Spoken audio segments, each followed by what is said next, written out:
from the thinking to see what I mean.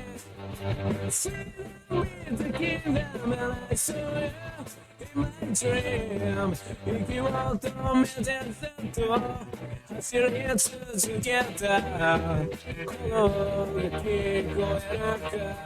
Whoa, just run and say.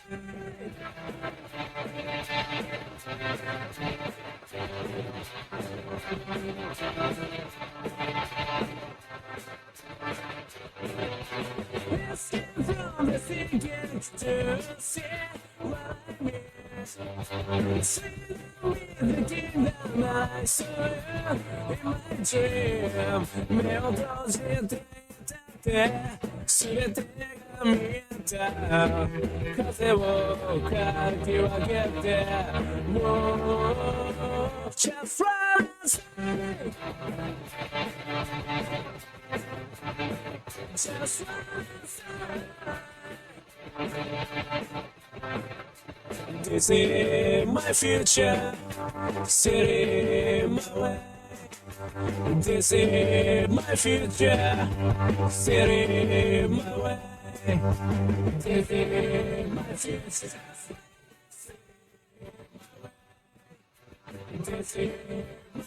is my future, city my way. This is my future, city my way. This is my future, city my way.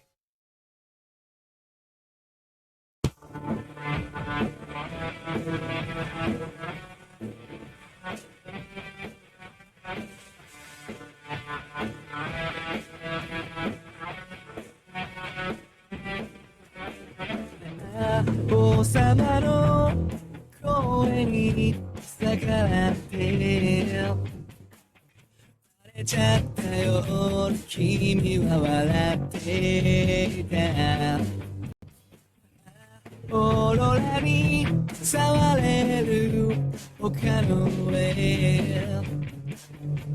両手を伸ばして僕を誘っていたほどけてバラバラな旅路綺麗だねって夜空にプレゼント君の夢が叶うのは誰かのおかげじゃないぜ風の強い日を選んで走ってきてAnd that was Funny Bunny by the Synchronized Rockers in the album A Tribute to the Pillows, which is a huge cover album by a bunch of different artists with songs by the Pillows on them. And welcome to Radio Graffiti on Newgrounds Radio. Tonight we have very special guests, Corey Lewis, aka the Ray. Welcome to the show, Corey. Hello there. Yeah. Yo, Yeah. how's it going? Yeah. No, welcome. Yeah. Glad to have you on. Really excited. For anybody listening right now who doesn't know Corey, he is, I call him a comic mancer, but legendary indie comic creator. He's been at it for, oh man, how long have you been working on comics? Oh man, like 20, at least 20 years. Well, professionally like 20 years, but more like 30 plus years. Yeah. No, you've Something been like that. you've Yeah. been living comics for a long time, Yeah. and that's a Yes, lot of sir. respect right there. Oh, thanks, man. Appreciate it. Nice. But yeah, Corey has been working in comics professionally for 20 years, making comics for 30 total. And I highly recommend the series Shark Knife. Yes. Would you Shark consider Shark Knife. Knife a series, or is just like Yeah. Yeah. There's 2 books, so Yeah. the first 2 books of a series eventually, pretty much. I guess the first 2 books could be looked at as like kind of a Kill Bill situation, you know, like volume 1, volume 2. Yeah, that's how I see that. Yeah, and kind of the new stuff I'm working on, the third installation is kind of a bit of a reboot, you could say. What is it, a requel? They call it? Yeah. Requel? Oh, yeah. Yeah, like reboot sequel. Mhm. Yeah, because in Shark Knife, like, I never really got to do his origin the way I really wanted to. He was just already super powered right from the get. So the new stuff I'm working on, I wanted to show more of his developing with the powers as a youngster, right? But as working on that, I was like, this is an opportunity to kind of retell some things a different way too. So it's kind of becoming an all new story in a way, but yeah, it's pretty amazing. I don't know. If you don't mind, Yeah. explain Shark Knife real quick to the audience. Right, yeah. Well, it's about a guy who works at a magical restaurant that's infested with monsters. And when the monsters smell food, they burst out of the walls and try to eat the patrons of the restaurant. And busboy eats a magical fortune cookie, turns into Shark Knife, and fights off the monsters. It's very kind of Power Rangers meets like Jackie Chan or something like that.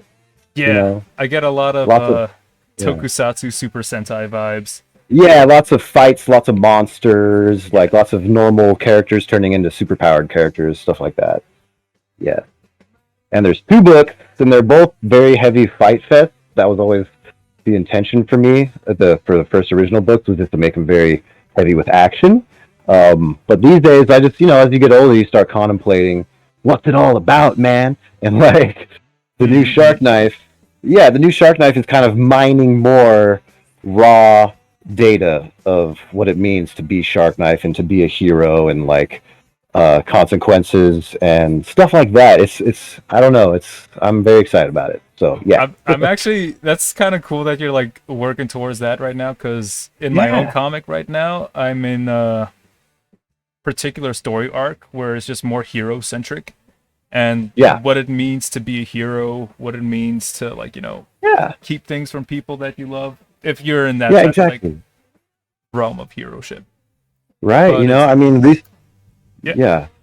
Well, I was just gonna say, like, recently I got like a family and stuff now, like a wife and a kid. So it's got me thinking about like life in different ways, So Oh yeah, it puts things in perspective. absolutely, man. Like old school, it used to be like I fight for my friends, that whole Naruto style thing, which is Yeah, great, yeah. and still I do fight for my friends still. But also, it's like the new Shark Knife, like Caesar has to fight for his mom who is pregnant and she needs like money for food, so he takes the job at the fortune factory to pay for that. So that's where it all starts. Kind of. There's more meat to it now. Yes. Yes. No, Without getting too much into it, yeah, you gotta get the book for that for everybody. Yeah, to exactly, check it out. man. Yeah. And it's just starting. It's just starting. So yeah. No, it's the way how I discovered you first was through Shark Knife, and this was back when I Mhm. was like, oh man, how old was I? I think I was 18. 18 Yeah, to 17. This was like 10 plus years ago. Yep. Been that Shark long. Knife's been around for Yeah. a minute. He's like a classic hero at this point. And then I think a little while afterwards you released Sun Bakery as an anthology Mm-hmm. of all Yep, your with Image Comics. Yeah. Yeah. Oh, I've been wanting to Yep. ask, like, because I think, what was it, Oni Press that you're working with for Shark Knife? Yeah. The Oni Press That is was are the people that Shark you're working Knife. with for Shark Knife. Image is handling a lot of your anthology stuff from what I've seen.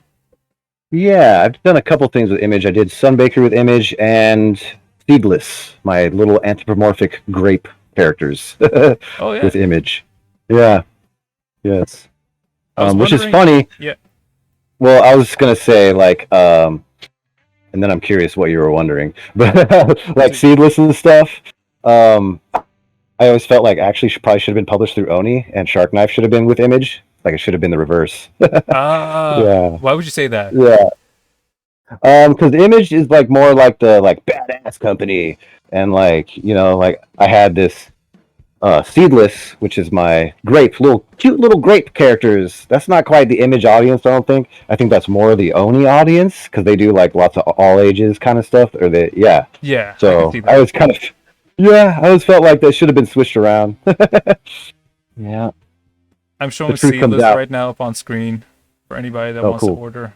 Apparently, it's available on Amazon if people want to order that. Yeah, if it is, it's like the last available copies that exist, probably. Comics is a interesting business like that, man. Eventually, like whatever doesn't get sold will just get like shredded, you know. Oh, Crazy. has that been something that you've had to worry about? Not necessarily me, but I've heard about it in circles, right? Like, I'll never forget when a colleague of mine first told me that. He's like, "Oh yeah, the unsold stock just gets fucking mulched, man." And I'm like, "Dude, that's so savage, dude." That's kind of heartbreaking, yeah. It is like totally heartbreaking. It's like one of the first like comics will break your heart kind of like Jack Kirby moments for me. Like Jesus Christ. For me, I don't think it came. I don't think it came to that for Seedless, but basically it just didn't get reprinted. So whatever's out there still is like what's left. Yeah. well, if you want to break the bank for Seedless, for everybody Yep. listening right now, go order Seedless and Yeah, show man. the publishers like, hey, we actually kind of like this, so they can get That's a a second rare- printing at the very least. Yeah, rare tome. That one was optioned by Cartoon Network, so there you go. Oh wait, really? Yeah, no joke. That was like 2015 though, so it was a little while ago. Okay, Um, interesting. But that was the property that has gotten the most traction for me in Hollywood was Seedless, astonishingly. I mean, with the all ages type mentality going Yeah. to it, I can definitely see that, and I think like it would work for Cartoon Network actually. Oh yeah, yeah. Actually, I agree. We did some stuff too. We did some storyboards. They hooked me up with like a director to team up with and stuff. But just wasn't ready back then. You know, still not even quite ready for that kind of stuff. Probably. So yeah. Yeah, animation takes a Oh yeah. huge like prep work that needs to go Yeah. for. I've had like a bunch Yeah. of friends when I lived in LA Yep. give me their nightmare stories about pitching and then getting stuff picked up, but like, never Yeah. goes Yep. too far, or like it's left on the back burner for a long time and they can't even pitch it to other places, so they're kind of Yep. stuck. Yeah. Straight up. I don't know if you can It's, talk about that like that or not. I feel bad like bringing it up on the show.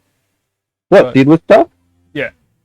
Oh no, that's fine. Yeah, fine. It was a good time, man. They were really nice, and I think everyone always wants things to happen, but they just don't sometimes, and that's fine. Yeah, it's tough to get things to pick up and have every like Yeah, person kind of align together to make everything work out. yeah. There's so many red tapes and hoops and jumps to go through, and bosses to appease, and all that stuff. That's So, why I like a That's lot. why. Yeah. Yeah, I think we're about to say the same thing. That's why why- I pretty much solo practitioner these days. That just do my own thing, Yeah, independent, Yeah. right? Yeah. Straight up. It's that's actually something that I've been thinking about for myself. Like Mhm. I've had friends that are like, "Hey, we can hook you up with an agent or something to like, potentially Yeah. pitch like certain things around." Yeah. And then I hear other friends that are saying, "Your Kickstarter made more than some people's full careers." And Oh I'm yeah, just like, absolutely. wow. Yeah, that's a thing for sure. It's like it's more what's the word? Flexible out there for everybody, like the solo practitioners and the established career people. Like you can have wins or losses in both, So Yeah. yeah, I'm still down, of course, to pursue like the hoop dreams of animation and all that stuff. But right now I'm just like I want to like make my own ground level stuff, like undeniably pretty awesome, at least for my standards, and then go from there. So that's where I'm at right now. Yeah, Yeah. Making stuff Yeah. that you enjoy personally. exactly.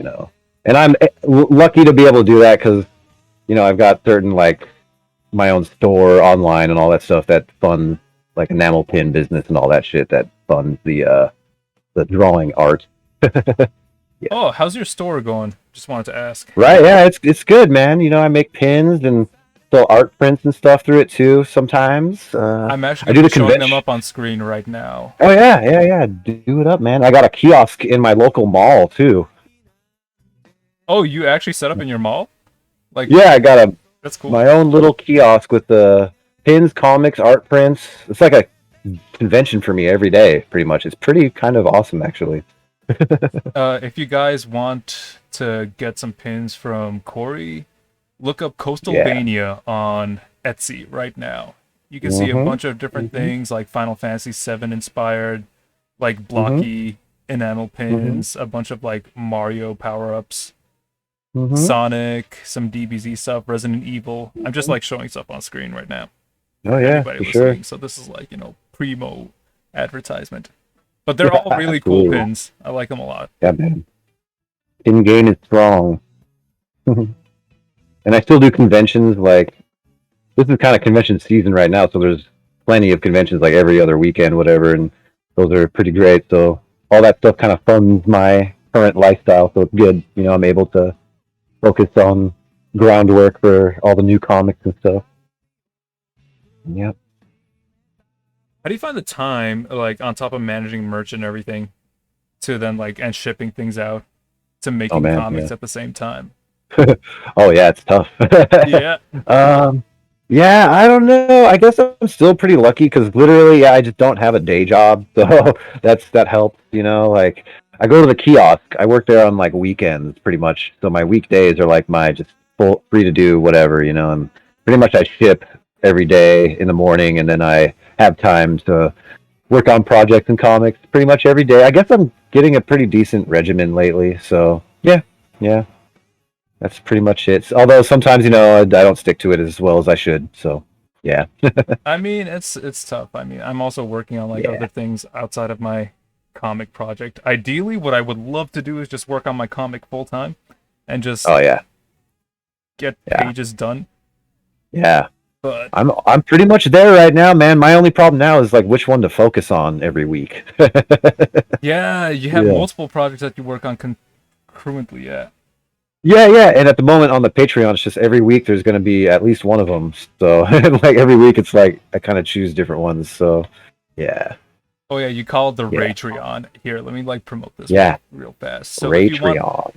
If you want to support Corey more actively on a month-to-month basis, check out patreon.com/Ray with 3 Ys. REYYY. Yep. And on YouTube, it's just Raytreon.com, actually. REYYY Freon. Oh, you bought the domain? Okay, that's fine. Oh, yeah, man. Same with Coastalvania for the Etsy. It's just Coastalvania.com. I'm all about those .coms, man. I literally have like probably maybe like 30, maybe even 40 .coms. Kind of obsessed. I'm a bit, along with all the art shit, like I am kind of like a bit of a, I don't know what you'd say, like mogul, whatever. Like I'd be like buying things that I'm like, ooh, that would be a cool like property in the future or something, stuff like that. Yeah. With comics. Yeah, man. But currently, what Corey's working on the Patreon is Pineapple, like showcasing that right now. Anything you want to say about Pineapple? Right. Pineapple is kind of the deepest comic so far on the Patreon. It's like 40 plus pages deep now, and it's about a guy. It's about like friendship and loss, because it's about like this warrior who was the hot shit. Him and his pals were like the hot shit back in the city, but then some tragic event went down. Pardon me, I'm sorry. And tragic event went down, so the main character, Volcano Val, which is his name because he was discovered in a valley in a volcano, which is going to be a very cute backstory when I get to that eventually. But he's banished himself into self-exile to a place called the X Zone, which is across the water from like the city and shit. So now this like washed-up warrior is like pining for his old life and missing his friends. And he gets word one day that his friend dies. So he goes back to his old city, and he finds this magical fruit, and somehow there's like the soul of his friend is inside the fruit, the pineapple, and he has to take it on this quest across the city to this amazing temple and shit. It's kind of like my Lord of the Rings meets like kind of like a Darkstalkers, honestly, from Capcom. Yeah. Yep. No, I can see that. Yeah. That's just the pineapple, and like art-wise, it's kind of like, so far I'm drawing it, I call it my fast comic style, because I kind of sloppily draw it as fast as I can, and just go with it, just go, so that's why it's the deepest one so far on Patreon, 40 pages deep, and the idea is it's going to be the first book, about 80 pages, so I'm about halfway into that one, and I want to really like beast out the rest of these pages within the next year on Pineapple and try to get a crowdfund for that going real soon, because I want to do some crowdfund soon to get some new books made, essentially. Yeah. That was my main motivation with crowdfunding, is like not really turning a profit off of it, but I just want to get books out there. Yeah. Oh, I got a fun thing with Pineapple too. It's going to be a book, but it's also going to be, because I want to innovate how comics are presented, and I have this thing on like this funky little USB thing I want to do if people want to buy it, but also it'll be a digital thing if people just want to get it digital. But it's going to be a point and click, Pineapple little point and click adventure game. Hey, you know what? I love how you're talking about mixed media stuff right now. Yeah. That's legit. Like, okay, I've been like, this is kind of like a bit of a spoilers for anybody listening that's fans of my stuff, but like, I've been wanting to do like little micro games to put on my webcomic site, like on the corner, like with the author section, where I can just like code small little like Game Boy style games. That people can just play. Right. So through all of my adventures, you know, becoming kind of a small business owner, you know, the pins and all that, I've seen a lot of stuff through all the manufacturing brochures and whatnot, and I saw these key card things they make that are like USB little cards, and they're just really cool looking, and I want to get them and put the comic and the game on them and sell them at conventions, at the kiosk, whatever. But they're like these little USB cards that you can buy, and it'll have the comic and the game on it. You know, you can plug it into your laptop, whatever. I know not everyone uses USB these days anymore, but it's mostly like a novelty thing, but it's also for like people who want to collect stuff, you know. Is it legitimately called like USB key card?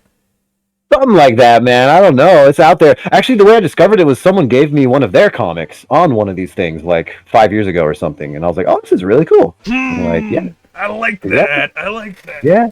I can send you the link. I got it. They make like special cases for them too, so I want to like deck out the case and make it look like a Coastalvania Studios video game comic thing. Oh, bro, yeah, I got plans. Yeah, dude. That's a lot. This is like, Oh yeah, this is one of many things. Oh, I could tell you so many things I got planned, bro. Yeah. Word, bro. No, there's that. Oh, it's just. Because me and my buds, we always talk about, like, how can we make things more than just, like, you know, the comic in and of itself? Or, like, what can we do to, like, put things... Because, like, remember back in, like, Web 2.0 era? Like, way back in the day, like, when it was starting, everyone was making their own websites and putting their art... That was, like, the funnest shit. Like, GeoCities and... That's where it really came up, man. That's my days. Me and Brian O'Malley, Scott Pilgrim, dude, were on a site called Impro Manga. Did you know this shit? It's the greatest like origin story, man. Wait, what's it called? Called Impro Manga. Impro Manga, okay. Yeah, dude, this shit should be legendary. It was a website back in the day. I think it was like impromanga.org. I don't even know if there's much of a footprint of this place anymore online, but it was like a bunch of these comics that people would start, and then you would sign up for it in progressive order, and then people would continue the story one after the other, and it was pretty amazing. No, it's there were so many sites like this back in the day. Impro Manga is saved actually in the Internet Archive. I'm like going through there you go now, nice, and I'm great, sweet, getting hit with like a lot of nostalgia for this type of like format.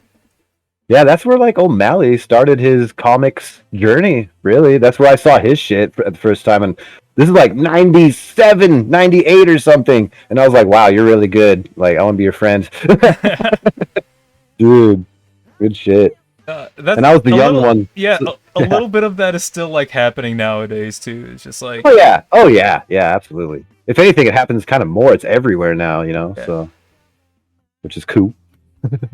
Sometimes, like, shit, you just gotta talk to people that you like and, like, you know, share that stuff. Yeah, absolutely, dude. Absolutely. But GeoCities and everything, that's what I'm doing. That's why, like, I want to make this webcomic. Like, I want to bring, like, webcomics back to that, like, instead of the template era, but more make it, like, give it its own personality with the whole site. Like, I have music that plays on every page. Oh man, that's brilliant, dude! Just to like give people like the mood of the scene. Yes. That I've said. Oh, that's Smart stuff. I used to have playlists in the back of mine, the graphic novels. I think Shark Knife, both of them have Yeah. playlists in the back. So if you grounded up all the MP3s and you like press play while you start reading it, you could have a little soundtrack. I also have a playlist like on the side of my like website too, where it's just like Nice. I have all the songs that I add on there, and just like it's a growing playlist of a bunch Hell of yeah, different dude. things. It takes up a Yep. lot of site resources because MP3s are kind of heavy files, Yeah. but I don't mind Yeah. that. It's Oh, fun. dude. Gotta go back to the midis, man. Go MIDI days.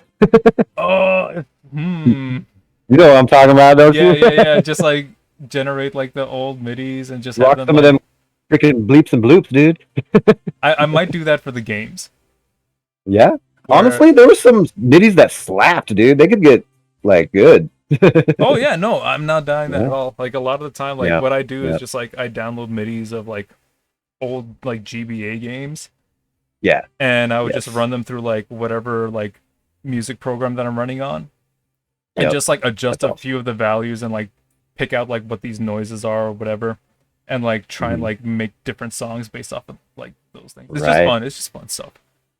That's awesome, dude. I feel like a lot of like kids nowadays don't really have that like urge to like learn how to do that type of stuff online. Sample and No, not just sample, Yeah, but just maybe. like build a site. oh Yeah. yeah. It's like kind of a lost art these days. I still need to For finish sure. that website like webcomic tutorial thing. Oh, 'Cause, yeah? do you know Meredith Grand by any chance? Yeah. Octopus Pie.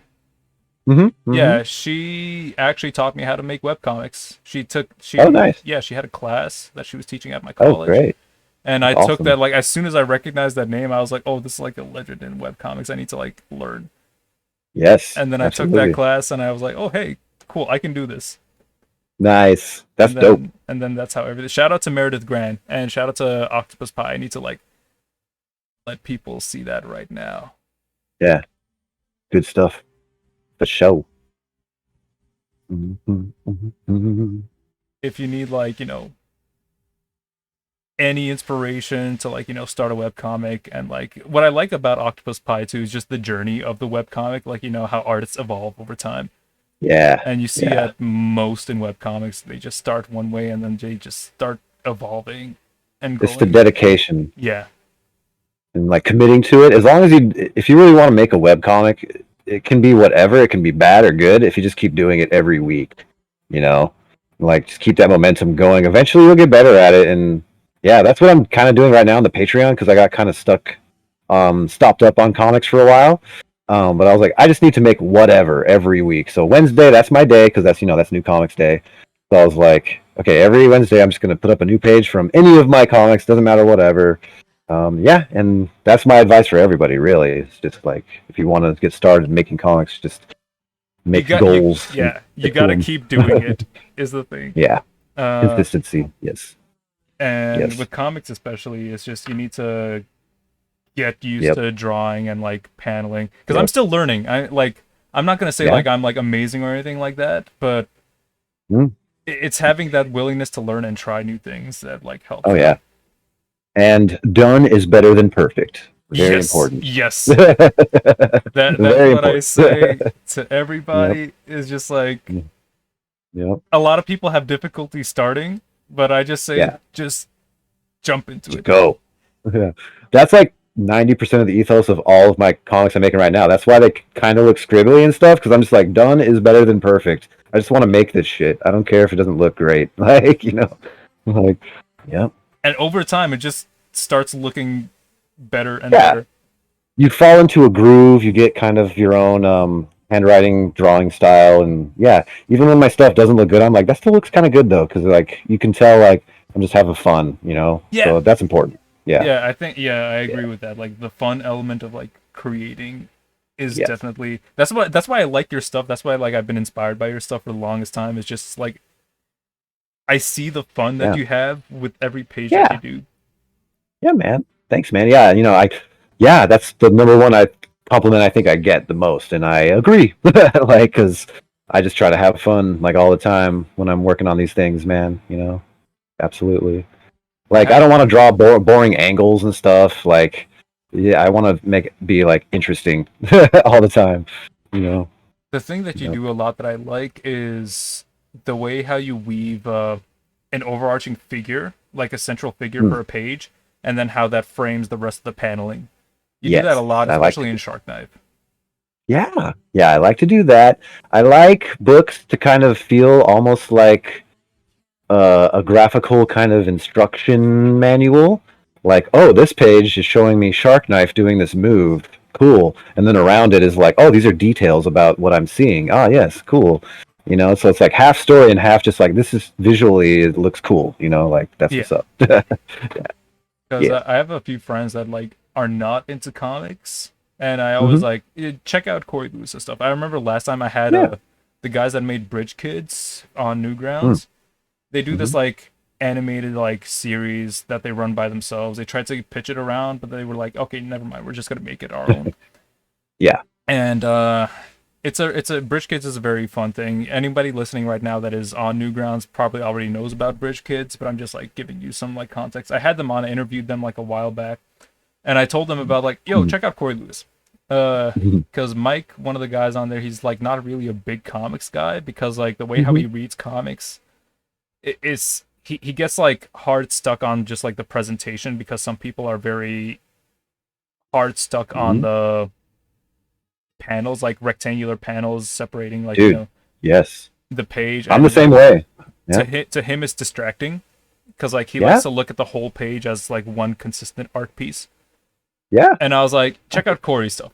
That's what I told Yeah. him. I was like, if you want like the whole page as like a consistent piece of art, you Yes. gotta find artists like that, and there are artists that definitely do stuff like that. Yes. Yes. And that's, yep, I try to design it just like that too. So on the page it looks like something, and also even next to the other page it's next to, you know, I want it to look like something. And even like the whole book, when you like take a step back and look at the whole structure, hopefully it's something interesting, you know, like the way I put it together. So yeah. I feel that like certain comics that are like really good out there, like this, especially this day and age, they look technically amazing, but I'm just like not that interested because they have like square panels. It all looks like movies, static stuff. It looks technically really good, but yeah, like my stuff, look at it, it's like sloppy. It's all over the place, but to me, it's much more interesting. Yeah, that's something I Yeah, gotta experiment more with myself, especially going on in like my current comic. Cause like I will yeah, say that like I come from like the animation background side of things. So yeah, yeah. when I present my like stories and narratives, it tends to be very movie oriented. Yes, and that's And fine. Yeah, but like I want yeah. to like play around more with the format instead of Yes. just Let like me clarify. Cinematic is not bad at all. In fact, cinematic's amazing, even in comics, especially. But I think what I mean is like more like static, like it looks like a photograph or something. You know, like sacrificing kind of kinetic movements for the shape of the figure looking accurate. You know, like that's not me. Mine's more like it's got to look energetic, even if it's kind of wonky. yeah. Yeah, And yeah. like I'm also planning on going into more energetic stuff in this current chapter. Yeah, man. And Dude, your stuff is already, yeah, energetic. I like it. I like that. oh, thank you. But like, oh, it's Mhm. just I want to let loose with the format, break some of the rules that I Oh established for yeah. myself. Oh yeah. That'll be fun, man. I'm sure. I'm sure you'll do it. Thank you. And Yeah. oh yeah, I need to send you my comic at some point Yeah. because I still Love have that. like a bunch of like copies that I need to like. Oh I don't yeah. need to get rid of them. In fact, I should be saving for like eventually doing cons and stuff like that. But I just want to Right. like Yeah. give some bits Oh away. yeah. Well, I'd love to have one. Oh yeah, we'll discuss later Mhm. after. Yeah, for sure. But yeah, Mhm. and Yeah.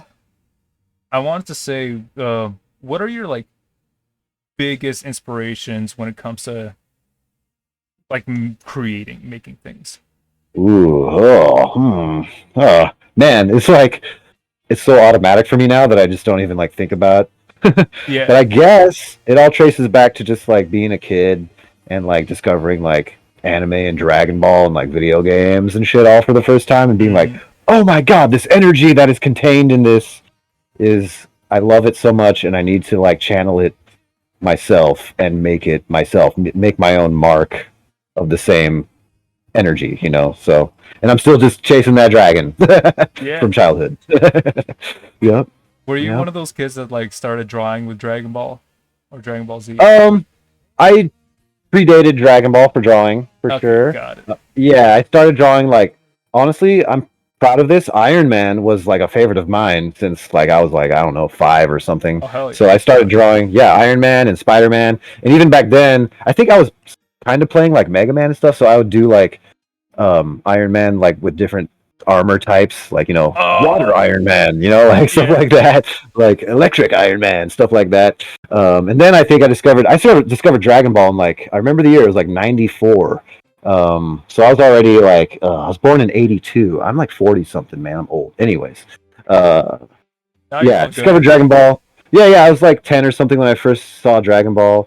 12. I was 12, and yeah, it was amazing, and that changed my world. And I did my first drawing of Goku, and I had a friend of mine who was always better at drawing than me at that time. But when I drew this Goku, it was like clear that I had like leveled up like significantly, and I was like, "Whoa, what do you think of this, man?" And he was like, "It's okay." And I was like, "No, oh shit, anime is my shit." Like yeah. So that was cool. Yeah. I'm trying to like remember when I first started like really shifting, because I was never okay. So art was a relatively late thing in my life. I started drawing proper when I was like 21, like character. Like, oh wow, yeah. And even then, there was a huge learning curve, because like going from like someone who never drew to starting to draw, it was like a difficult thing. But like for me, have you ever seen the show Motor City? Yeah, is that the one with like a mech in it? No, it has a. Did it have a mech in one? No, not in one of the episodes. No, I'm thinking of like Megalith XL or something like that. Oh, but Megas XLR. Yeah, I love Megas XLR too. As a kid, that was like my jam. But wasn't Motor City by the same what's his people? name? Yeah, Chris Prynoski. Okay, and all right.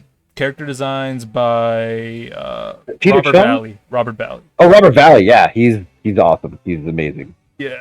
Yeah. And I saw that show when I was like in college, and I was just like, okay, I gotta start like hard pivoting. I was like doing architecture at the time, and I was like, you know what? No, I need to get into anime. Wow, that's huge, man. That's incredible. And like, I was just like, I was like, no, I need to.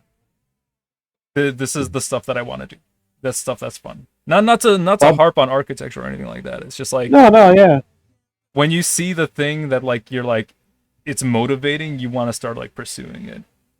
It's all about shapes and colors, man. It's all about shapes and colors. Like, at the end once of the you day, see those, you see those right shapes and colors, and you're like, oh man, I want to make that. Straight up, dude. Dragon Ball was mine, honestly. When I first saw that shit, I was like, that looks amazing. I was also a huge big Dragon Ball fan as a kid too. Yeah. But like, I don't know when it started clicking to me that I wanted to do this stuff like more, like career-wise, focused. Right. And I was like, okay, made that huge shift. Fooly Cooley is also another big like inspiration. Hell yeah, that shit was watershed moment for many artists, for sure, myself included. Like, I think that's what made me want to make animation for such a long time. After that, it was like, oh, I want to make something like this. But like something like Fooly Cooley, especially in the States, so rare. Yeah. Like basically impossible to do in the States, probably. I was super young. I was in middle school when that thing came out. Yeah. Which was like the target audience, I think, like for like, picking that type of stuff up. Writing was a big thing that I was passionate about. So before drawing, I was always into like writing, making short stories, and like I liked anime type plot lines and stories like that. So I would just be writing a bunch of things like that with like imagery in my head. And then just later on, I just started thinking about like, okay, nobody really reads anything anymore. So I was just like, if I want to have any chance of this like being real, I got to start doing it myself. Like, I read a lot of manga, I watched a lot of anime. I was just like, all right, let's figure this out. And then like I started developing that way. That's so rad, man. That's so rad. Like, mine was like, I just always loved characters. Yeah. Superheroes growing up, and then discovering Dragon Ball. Even Dragon Ball was like, I love these characters like Goku. And once I saw Trunks, I was like, that guy's cool. And my friend was like, his name is Trunks. And I'm like, what? You can name a character that? Yeah. So that changed my life. And then like, fuck, I forgot my train of thought. I'm not trying to talk about Dragon Ball all day, but You're all good. It's all fine. yeah, Inspirations was the start of this conversation. yeah, man, and it's just the shapes and yeah. Oh yeah, you're talking about writing, and I was saying how I'm more into characters, Yeah. and so that kind of contributed to later. Like I just wanted to make cool characters like Shark Knife, and I have a lot of cool characters, but I'm working on their stories still. That's the thing, you know. I'm fleshing out like what does it mean to be Shark Knife still, and that's like what the new stuff is about. Shark Knife 3, you could say. I'm calling it. Oh yeah, I'm calling it Shark Knife Zero currently, actually. So there you go. Right. Shark Knife Zero is So yeah. Mm-hmm. more story focused. That's what you're trying to go for. Yeah, the stuff I even uploaded for you here, you can see like Yep. it shows Caesar's grandpa, Conrad, whittling a little shark knife figure out of like a knife. So there you go. Alone, I'm trying to signify the knife as more something substantive in the story besides just being a weapon. It's like this tool for art. I was showing that Yeah. off earlier. Yeah. Yeah, you know, it's just little stuff like that. Like he's like carving little figures for Caesar. It's like just trying to instill more like heart and humanity into the story. You know, that's where I'm at these days. So, yeah. Yeah. Shark Knife and Pineapple. Yeah, I'm sorry. Go ahead, man. Sorry. No. Shark Knife and Pineapple. Yeah. But yeah, it's tons of fun when you have that sort of just. You start caring about the characters a lot more, Oh, and yeah. then you start like, the audience is like more involved and a part of their lives, Yeah. kind of.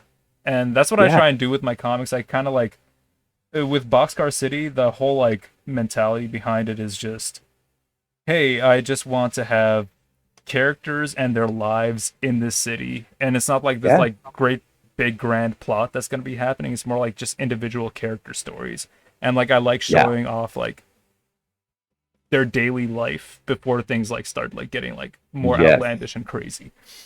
That's awesome. That reminds me. Have you ever seen the movie Go? Go? No, I haven't seen it. Just called Go. Came out in like '99, so it's kind of old now. I just watched it the other night. I used to love it when I was like a teenager or whatever. But it's kind of exactly what you're describing. It's like slices of life of different pockets, different groups of characters leading their normal lives, and then crazy shit goes down. Like, yeah, I do love that kind of story as well. Yeah, Absolutely. Yep. very Recommend that one though. Check it out. Go. Go. Yeah, I'm putting it up on Yeah. screen right now too for anybody listening to or watching. Pretty good. If you want a fun fix of like '90s, kind of like raver, kind of like Pulp Fiction light kind of action. Yeah, it's a good- I good- kind of get that from like looking at some of these like, you know, screen grabs, and I'm just like, all right, you know what, I could go for Yeah. a movie like this right now. Back in the day, me and O'Malley used to like bond over this movie. Go. So there you go. Oh, nice, yeah. Yep. We had a few movies that we were like, oh, this kicks ass. Like that and like Gross Point Blank. You ever seen that one? That's a good movie. Gross Point Blank? No. Okay, thanks for the recommendations. Yeah, that one's about a guy going back to his high school reunion and he's an assassin. Okay, you know what? Yeah. I like that type of pulp. Like, Yeah, it's great. Starring John Cusack. And funny fact about him is, like in the movie, he's kind of a badass. There's actually a couple fight scenes, and he actually like trained kickboxing and shit in real life. So that's why I like that movie too. oh, with the practical like stunt work, yeah.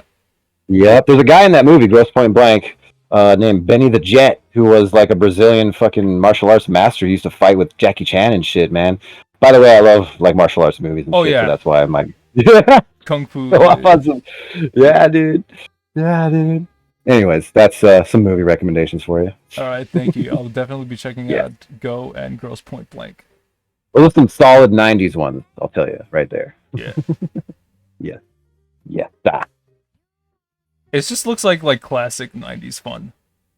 Yeah, absolutely. Like pre-cell phone shit, like that kind of stuff. Good stuff. I was The gonna kind say of thing where no. I was just gonna say the kind of thing where the whole movie could be solved if anyone had a cell phone. Like, Okay. Yeah. So you can't do that anymore. Like, that's how I have things set up in my comic, where it's just like Right. it was like, and the comic currently takes place in an era right before cell phones were getting real good, there you go. because There you like go. they solve too many issues is the thing. Right. Like, damn it, I can't tell a cool story anymore. Especially if you want to do like things with mystery or like have a mystery element. Yeah. It's just Yep. like very difficult to get things mysterious with a Yep. cell phone. Having monsters in a city where people can just like record anything is just not Yeah. too cool. Make the cell phone the monster, man. It's the only way to go. Yeah. Pretty sure I did have a concept like that at some point. I've had several zombie stories over the years, and I think one of them had to do with phones. I think other people have done that already by now too, so whatever. Yeah. Yeah. It's a currently popular thing to like, Yeah. Yeah. harp on. But that's good. But what I wanted to say is just like how's developing or growing within a scene like the comic scene back in like the 90s? Oh word, yeah. Pretty awesome. Yeah. My moments I would say was more like the 2000s. Oh, 2000s, gotcha. Yeah, back in the 90s I was still just like a fan, like checking everything out. I was reading like Oni Press books back then. Like back then they used to publish Kevin Smith stuff like the Clerks comics. Oh wow, okay. Yeah, Clerks comics, Jane Silent Bob, and a couple of those were drawn by like Jim Mahfood. Which do you know him, artist? Jim, how do you spell his last name? Mah Food. Mahfood, okay. Yep. Awesome style. You probably recognize his work. Yeah, I do. Yep. He rules, man. Been a fan of his work for like, he's been at it for like 30, 40 years. You should bring him on the show sometime. He's a super cool dude. We're pals now in real life, which is great. But he used to draw the Jay and Silent Bob comics and stuff like that. And so I used to love Oni back in the 90s. And then in the 2000s, that was when, also, sorry, in the 90s was when me and like Mal O'Malley were doing the impro manga thing on, online and stuff. So we were building that camaraderie between us and a couple other awesome artists too, who would later found Studio XD, who is also now part of Udon Comics, who does the Street Fighter shit. So like, oh wow, okay, yeah, all this stuff is kind of linked to like these little groups and stuff. A lot of these guys were in San Francisco and stuff at the time. And I went down there and visited with them a couple times. O'Malley lived with them for a while. So the Udon guys, O'Malley, me, we all had this kind of like thing going on, impro manga, the online scene, all that stuff. So when we started to approach like Oni with our own books, we were already kind of primed to publish stuff, and we went down to a couple San Diego comic conventions. I hung out with them once or twice. That shit was amazing. Like hanging out with them in real life for the first time. I think it was Comic-Con like 03 down in San Diego. Hanging out with them for the first time in person in real life. Legendary, epic, good times, amazing. And pretty much that trip was when we like really hung out with Oni a lot and convinced them to publish our stuff. And one of them would be super successful and the other one's my stuff. So there you go. I feel like it's just like people need to like see it in like store shelves is the thing. Oh, for sure. Oh yeah, man. It ain't no thing, man. I'm super proud of everything O'Malley and Scott Pilgrim has done, of course. It's fucking amazing. I'm still just doing my thing. I'm happy with doing my thing, and maybe someday, I always say my shit is like a kind of a different speed almost than other stuff, so it's an acquired taste. But my new comics, that's why I'm trying to come at it this new way, kind of more human angle, all that stuff. So I'm trying to make it more appealable to more people. Yes. I feel that. Yeah. While also keeping it funky, of course. Yeah. Just to like, for anybody listening, if you don't know Brian Lee O'Malley, creator of Scott Pilgrim, Seconds, and now working on, I think, Worst World. Yeah. Yep. And there's like a Scott Pilgrim anime coming out soon, I believe. So yeah. The anime that's being picked up by Netflix. Yeah. And that dude, he's the Hoop Dream story right there, man. Pretty good shit. Oh, that's really, really fun stuff. I'm really excited to look at like Brian's new stuff with Worst World. Yeah. I'm very excited for like, what that story is going to be.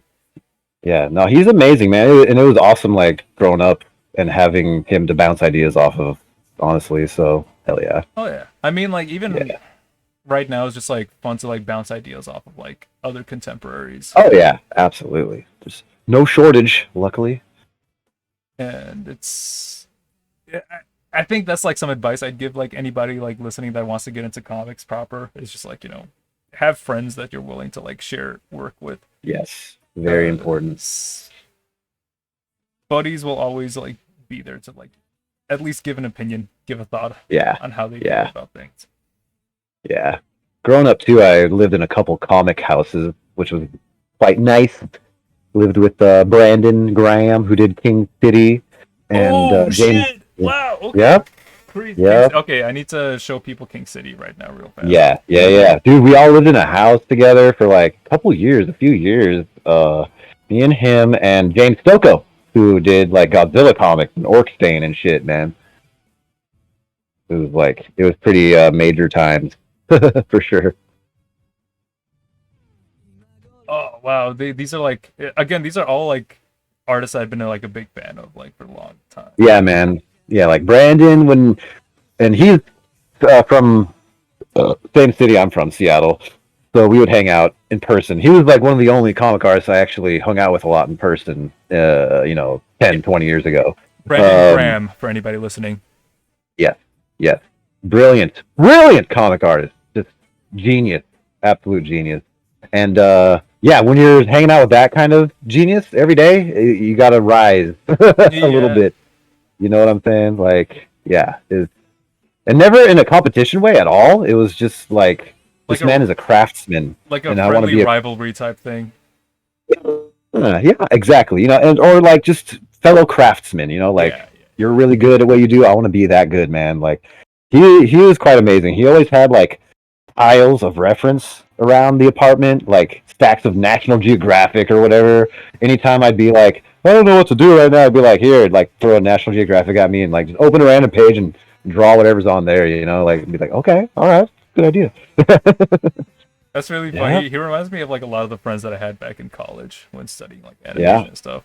It's funny because like they had his books as like, hey, check this out, study from this. And I'm like, yes, wow. His shit is S tier comics for sure. O'Malley actually had a great quote for him on the King City book. He was like, Brandon Graham comics are like doing backflips. They're like doing Olympic level backflips. And I'm like, fuck yeah, they really are. Like, you know what I mean? Like, it's just, wow. Yeah.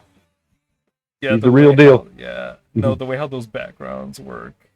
Yeah, the background, and there's so many layers too when you start reading it and shit. Like you can like pour over the backgrounds and see little stories going on in every little nook and cranny and shit. It's great. Yep. And then him and Stocco was there too. Freaking Stocco, absolute comics beast. Stocco. Yeah, James Stocco. Stokoe. His shit is just like, I don't even know how to describe it. Mega detailed, insanely detailed. I'm sure you've seen his shit. Like Gronch. I think that's what he calls himself a lot of the time. He got Gronch. Yeah, those dudes, man. And yeah, when we lived together, like actually at the time I was kind of struggling because I was working on the Rival Schools Capcom licensed comic. Oh, that's badass. Yeah, dude, that's kind of badass. Schools. Yeah. Yeah, me too.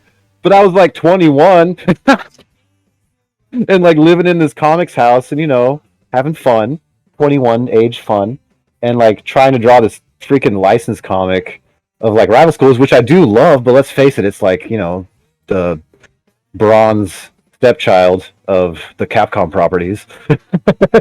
So it's like, I kind of want to draw Darkstalkers or Street Fighter or something, but no, Rival Schools is cool. I actually have Stocco's book, Godzilla. What was it? The Half Century War.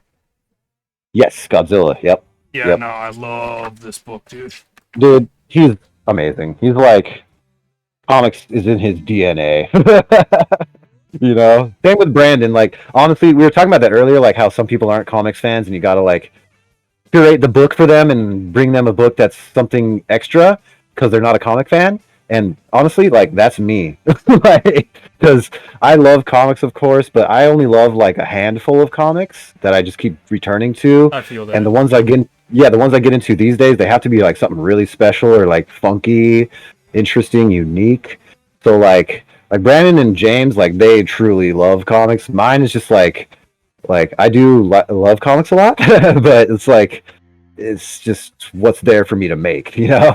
Yeah. Well, it feels bad to say, but No, I can comics is understand. kind of it's kind of one of the easiest art forms if you're a solo practitioner of visual art, you know. So there you go.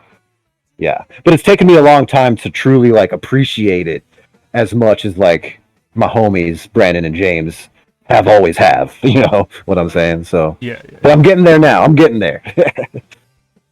I would say you've been there for a while. Yeah, indeed.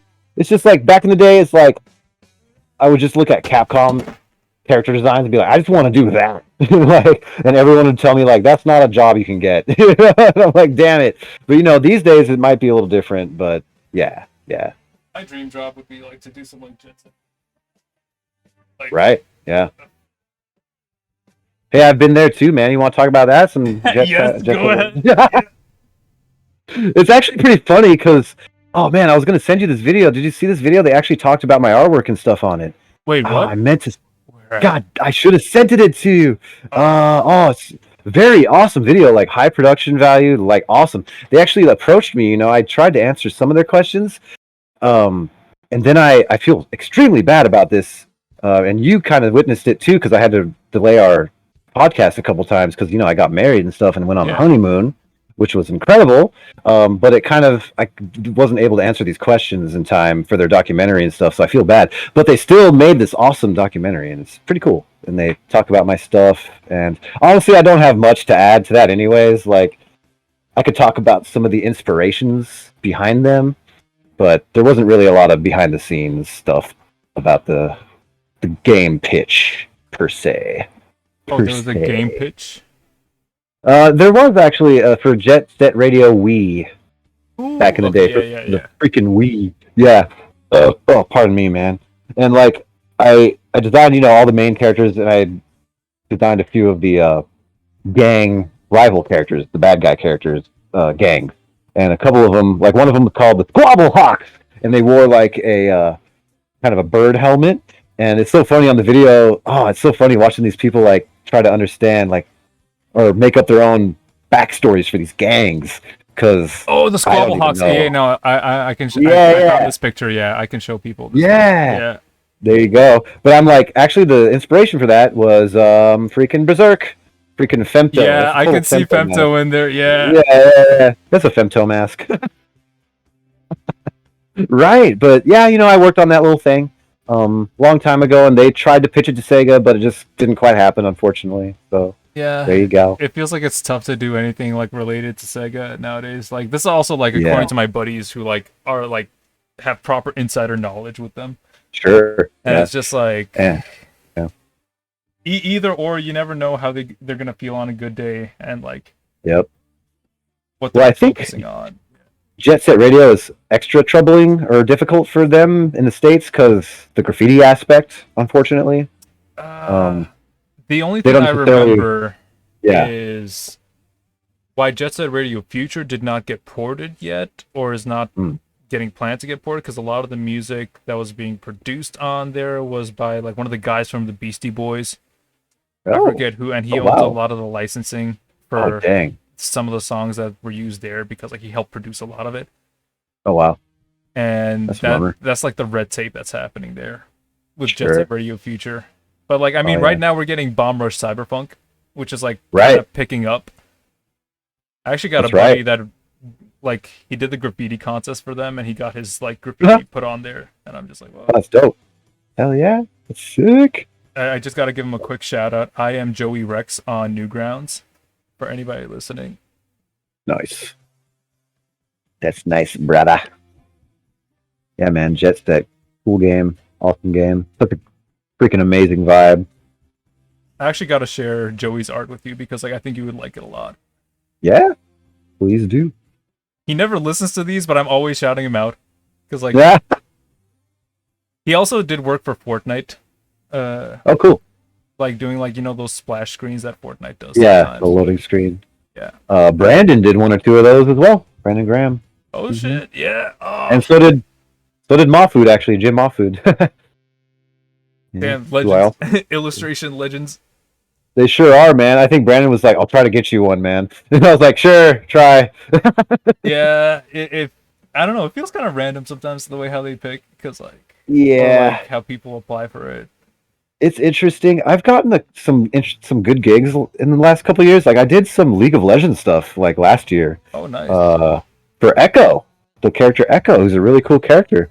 But I wasn't even like super familiar with League of Legends, so I had to do a bunch of research and did these covers for a comic.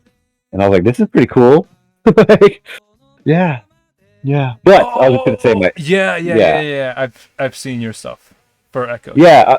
It's the first time I've done like big illustration stuff in a while, so that's why I'm like for Fortnite stuff. I'm like, I'm probably not ready for that right now. I haven't done like big illustration stuff in a minute. So yeah, bruh. Oh, that's really cool. Oh, yeah. This is just getting me more excited to make more comic stuff. Because Hell yeah, dude. Me too. Gotta get pumping on the new pineapple stuff. ASAP. I'm excited because like I had a bit of a break with the wedding and stuff like that, and when I came back, I kind of just looked at the script and did another pass at it, and that's always fun. Like spicing it up a little bit. Yes, feels good. And something I did want to ask about was just like, Oh, here's that artwork. Nice. Oh, that's sick. Hell yeah. what up? Nice. Oh, I was looking at the artwork.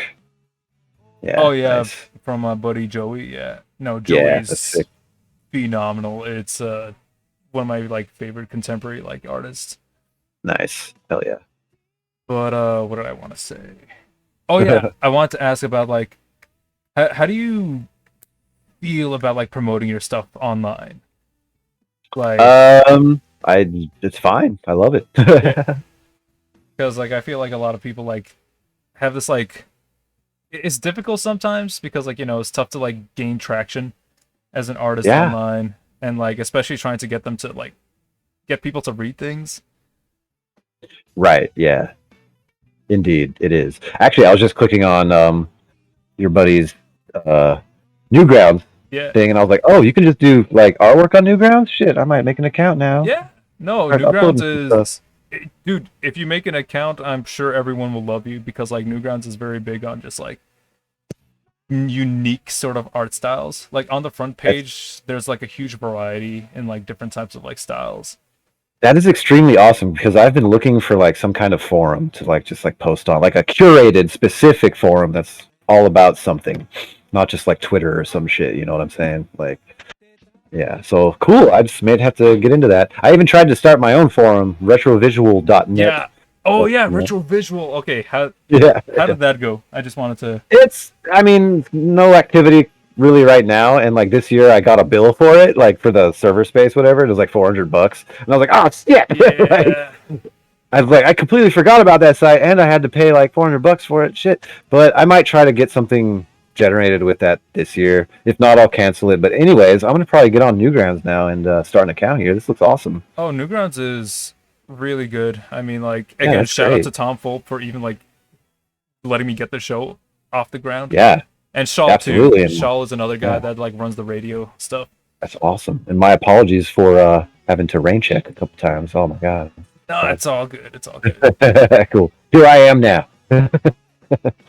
No, that's awesome, man. Yeah, it's kind of like Newgrounds and like other stuff. It's kind of like sites that I feel like I've taken for granted or whatever. And like now it's like, no, I want to be on here and like, yeah, get some community hype and stuff going. Yes. Newgrounds is definitely. I feel like Newgrounds appreciates my art a little more. I don't get like as many views as like say like Twitter or like YouTube or anything like Right. that. But like Yeah.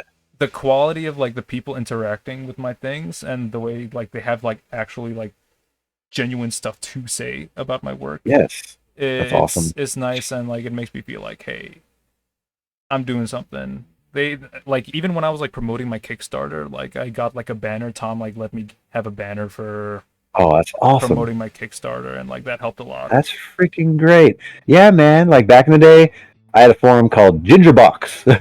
Gingerbox, okay. Yeah, it's legendary amongst certain people. GBX for short.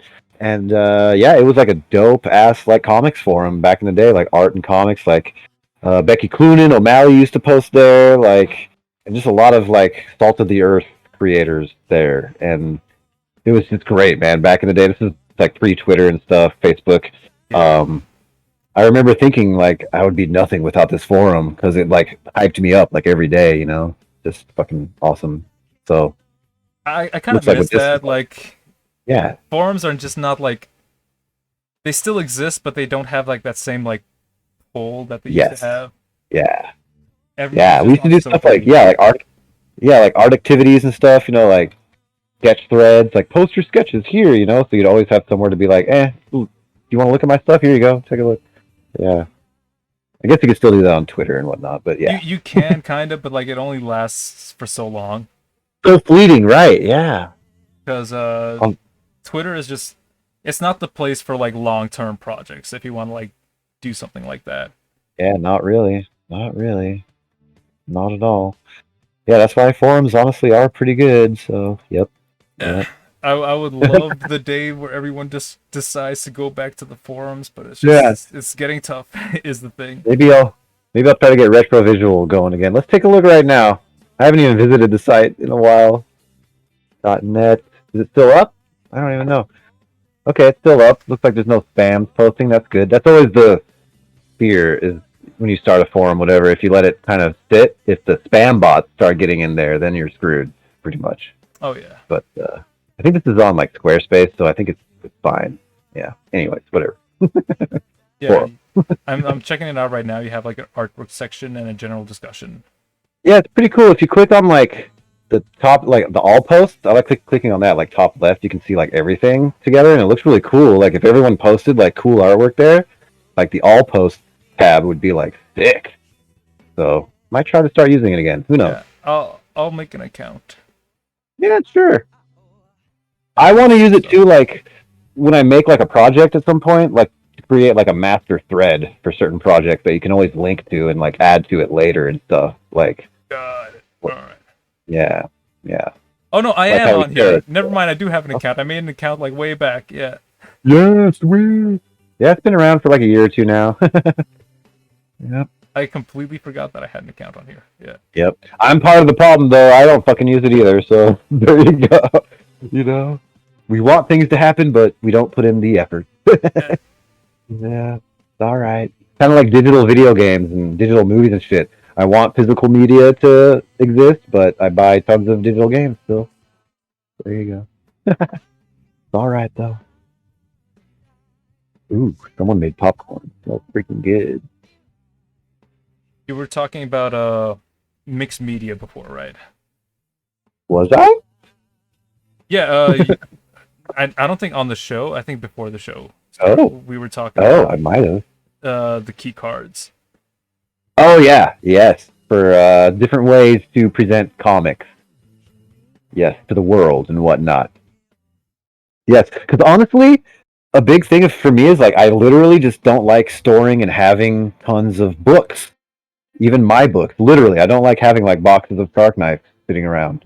I feel that. I have boxes of my own Right? comic, and I'm just like, I need more space.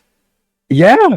So like the thing I'm making now, it's like the little key card. I think I have the URL here. Here, let me just find it.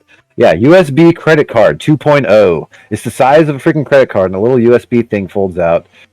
I'll put it here. It is in the general chat. On like AliExpress or what Alibaba. Yep, it's just a little USB thumb drive is all it is really, and I'm basically what I'm just gonna do is drag and drop my my comic on there and a little game. But I think what I'm gonna do too is make like a little launch browser window thing you just click on, and right within that window will be like both the comic and the game. So it'll be like a curated little experience when you get that thing. So it's not just like plug it in and oh it's a zip file and you just read the pages blank. It's going to be like a cool, like we were just talking earlier too, how like website design is a lost art, but I still know how to do it, and I still like to design lots of stuff.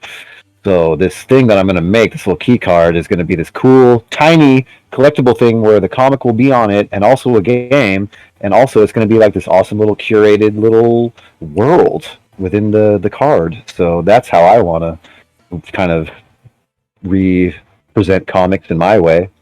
Yeah. And that's great too for like conventions and shows. I can just grab like 20 of those, bring them to the show, and be like, well, if you wanted my comic, here it is. You know, so I don't know, $5-10 or something for those things. Yep, there you go. No, it's fun. I feel like people need to start like experimenting more with like how comics are done. Yeah, and like, you know, even if you don't use the card, I'm gonna design it so it's this cool little thing you have. People who like collect games, retro games and shit. I don't play my retro games a ton, but I still love having them. Oh, so this thing that I was just thinking how cool it would be to have like Shark Knife or like other like stuff like cartridges. That's what this is gonna be. Eventually, if I pursue this and it happens, and I make, let's say, the first pineapple one, and they have spines, the thing I'm gonna get. So there's the card that I showed you, the link, but there's also they make like little cases for it. I'll just show you. Oh, that's really sick. Yeah. Yeah. So I'm gonna make a full on like, you know, Coastal Comics, whatever comic game hybrid thingy. I don't know. Maybe one of y'all will beat me to it now. Showed you all this cool shit. No, it's cool. If someone does, hey, more power to you. I don't know. This is just stuff I'm thinking of, and I think it's really cool. And like, I'll still carry paper books, of course, and stuff, but probably less. Oh, this would be cool. Like you present your cards in these boxes like this. See that? Yeah. No, this is actually kind of hype. This is actually really cool. Yeah. See what I'm saying? You can even make, see the outside, the printable thing, you can make a nice cover for it. You could even make a printable like little book for the inside, so have like a little physical something on the inside too. I think this is like a win-win all around for the right people. Like a mini book and everything. You know what? Exactly. This is something I want to mess with too. Yeah, this is pretty cool. Yeah, I think it's pretty dope, man. What I've been wanting to do too is I wanted to make like stickers that I like slap on like everywhere in like different cities. That just has like a, not a VR, what is it called? QR code, yeah. That links back to like, you know, my comic and everything like that. Yeah, absolutely. Yeah, it's just fun shit like that. I love shit like that. And like, you know, lately with my kiosk and the pins and displaying at shows, like my display and marketing styles, I've been developing as well throughout all this, you know, marketing and stuff. So I'm just visualizing how I could present these, and I just think it's like gonna be a absolute win. You know, it's gonna just look so freaking cool, and like people who are fans of mine, I think will really like these things. You know, 100%. So yeah, so yeah, the goal is to not just have one, but like have like a whole set at some point. Yeah. Yes, my friend. Have you been working with people for games? Like video games or card game? Both. Lately, no, not so much. I'm like crazy solo these days. That's why I'm so excited to be just talking today, man. Like, I just be doing my thing every day. That's like kind of the thing that I've been worrying about myself, because it's just like, you know, I've been like, it's like a one-man show a lot of the time. Yeah. Especially with comics and everything, and I'm starting to like, especially if I want to do some animation, like I just need to potentially start getting other people on deck just to like, you know, delegate like different roles and everything like that. Oh yes. I'm at a stage with my card game now that's like 90% developed, like mechanically, and even the artwork and everything is pretty far along. So now, and I kind of really believe in it. Like, I think it's kind of a dope game. It's called Zombie Slayer. Zombie Slayer, for everybody listening for the first time. Yes, I know it's kind of a simple name, but I'm like, hey, it describes exactly what the game's about. And I got the .com, not zombieslayer.com, but zombieslayergame.com. So I was kind of surprised that was available. I was like, dude, I'm scooping that up. Fucking give me that shit. So Zombie Slayer, but yeah, I'm at a point with that game where the mechanics are pretty solid, and I'm like, okay, I want to actually, talk to other people, like a manager, social media, someone to promote stuff, whatever, because I'm fairly good at that stuff, but yeah, the one-man army thing becomes too much after a while. Yeah, it's... what's your experiences with it? Because I got my own. Oh yeah, well, it's mostly, like, good. I'd say the most thing I don't like is, like, I feel like I could be getting more to people, or even, I feel like people, this might sound egotistical, but I feel like too many people are missing out on my stuff. Like, yeah, I feel that. That's where I'm like, man, I wish I had somebody to, like, just, like, promo stuff. Manage my shit, promote my stuff, yeah, and stuff like like I mentioned the Jet Set Radio interview for like the little documentary they made and stuff. Like I honestly feel so bad that I didn't get back to them in time. I'm like, damn, I would have loved to have told you some stuff to add to your video, and even stuff like this having to postpone a couple times. I was like, man, I hate that. Like I want to be more on top of my shit, so that's why I need some people to help. Luckily, I got a beautiful wife now who helps out with that stuff. So there you go. Oh hell yeah! Shout out to yeah. Shout out to April, my wife. Sweet April. And it's just, I don't know. For me, I don't like promotion that much. I remember when I was running my Kickstarter, that was taking the bulk of my time. Like time I could have been spending working on more comic. I was just like promoting the hell out of this, making promotional material for it throughout the whole Kickstarter and everything. You've also kickstarted a few books, actually. How'd you like that experience for yourself? I have. It's been pretty good, mostly. I think I had one or two that were rocky, unfortunately. It was a while. It was probably like a decade ago now, like you underestimate or overestimate what you can do and stuff in a certain amount of time. And book printing ends up being pretty challenging. That's another thing about book printing and the reason why I don't necessarily want to have a ton of books always, because it's literally hard to do and it's kind of expensive. So for my first couple, they were kind of rocky, a little difficult, but I've done some recently that have been very fine and successful and great. So I got your Peng book off of your Indiegogo, actually. Yes, that's right. Yes, that was good. That was like right when the pandemic was starting too. I was about to go to San Diego Comic-Con for that year for Peng, but then unfortunately everything went down, and so that was me and the publisher being like, let's just do a little crowdfund event to do a book release and have little extras and stuff like that. So so the publisher went to the crowdfund angle? Well, basically I pretty much did it, but I was like, can I do this? And they're like, yeah, go for it. And I was like, sweet.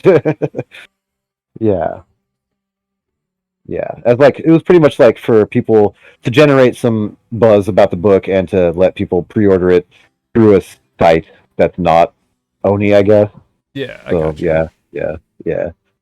That's pretty much how I handled mine, because I was just like, okay, I did logistics. I was just like, how much do I need to print like 30, 40 books? I was lowballing like crazy too. I was just like, how many people actually want to like read my comic? I was thinking like, like maybe like 20, 25 people, and I was just like making like a Kickstarter for that. And then like how many did I get? I keep forgetting. But it just blew my expectations out the water. I was just like, whoa, holy hell. Yeah, that's awesome. Yeah, like 200 plus people wanting books. Oh wow. And I was just like, whoa, that's like insane. I did not expect anything like that, especially for comics. I have no idea, because like it's my first time like trying to sell comics. Right. Yeah. Before I was just making them. I was just putting them online. That is awesome. But now I want to do more. But pandemic, you said, right? Well, yeah, and I was just gonna say the Penguin did well. The Penguin did well on my Peng Kickstarter, and now I'm basically focusing for Pineapple for my next crowdfund to get that book out there, and then probably this little keycard thing I'm showing you. Yeah. Yeah. Are you thinking about the keycard being like a bonus thing for like some people like back in? I'm thinking it'll just be its own independent tier, really. Yeah. Okay. There'll be like a basic tier to like just get it kind of digitally if you just want the digital edition, and then like $5 more if you want like the digital on the key card, which also comes with the game, and then probably the book, and then probably one that comes with the book and the digital key card thing. Yes, sir. Oh, you know what I also want to do? What? I want to make like but this is something that's gonna be difficult to sell. Oh, dude. Yeah. But it's just like, no, it's difficult to sell because of like legal things. Okay. Because I want to make like a mixtape for like the actual songs that I use for like my comic. Oh hell yeah! And I'm like, oh, how can I do that like in a way that won't get me like sued by like a bunch of like music companies? Why? Could you sample or something? Or You make your own music? No, Or... I do make my own music too, and I have like a band that I work with that like I can just like get stuff. But like I also use like on my actual website I use licensed songs because like it's a non-profit website, so it's just like you know, might as well go see how that works. I haven't gotten a cease and desist yet, so you know. Yeah.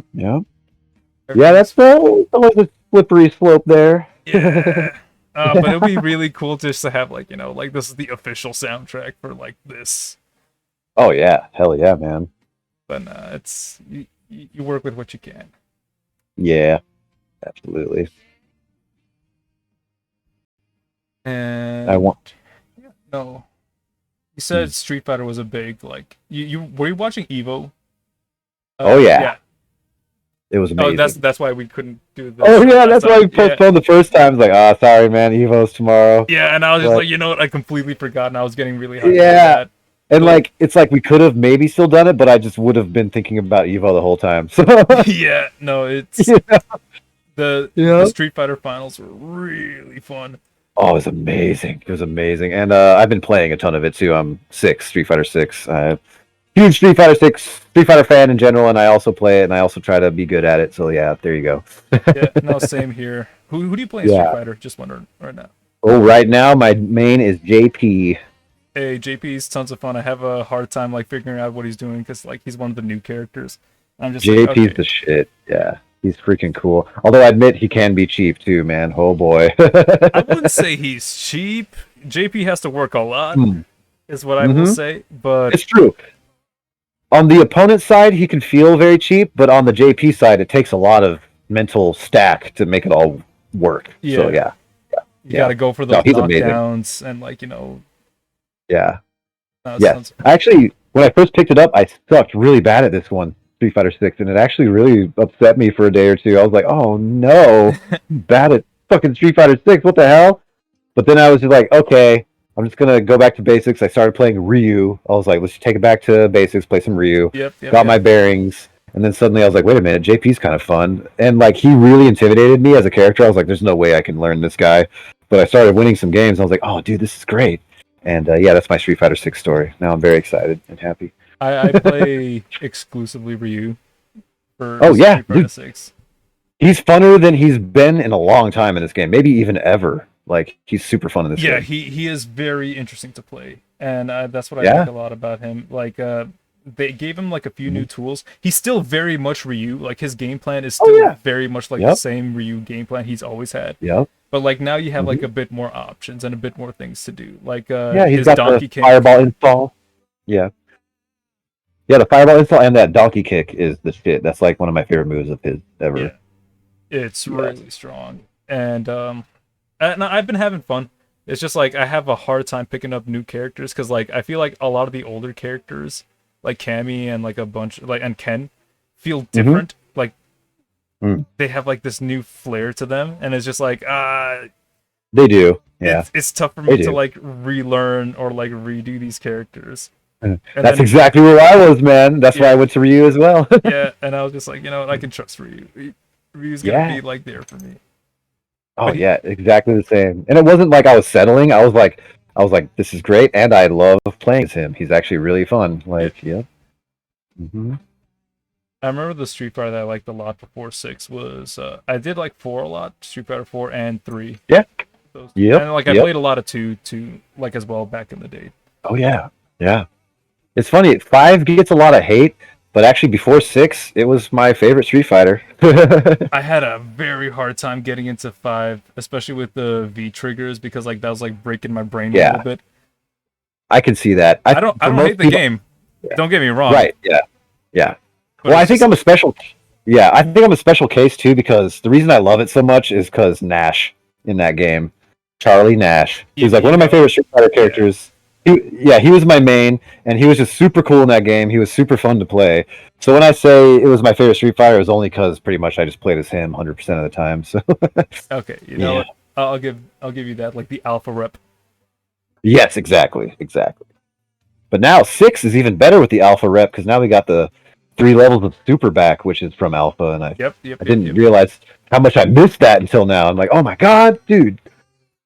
Yeah, it adds and now I'm like, game. Yeah. No, especially when you Yeah. go up against a Zangief or something, because like once I see 3 bars on a Zangief, Yeah. I'm like, Yeah. all right, I gotta be careful. Yeah.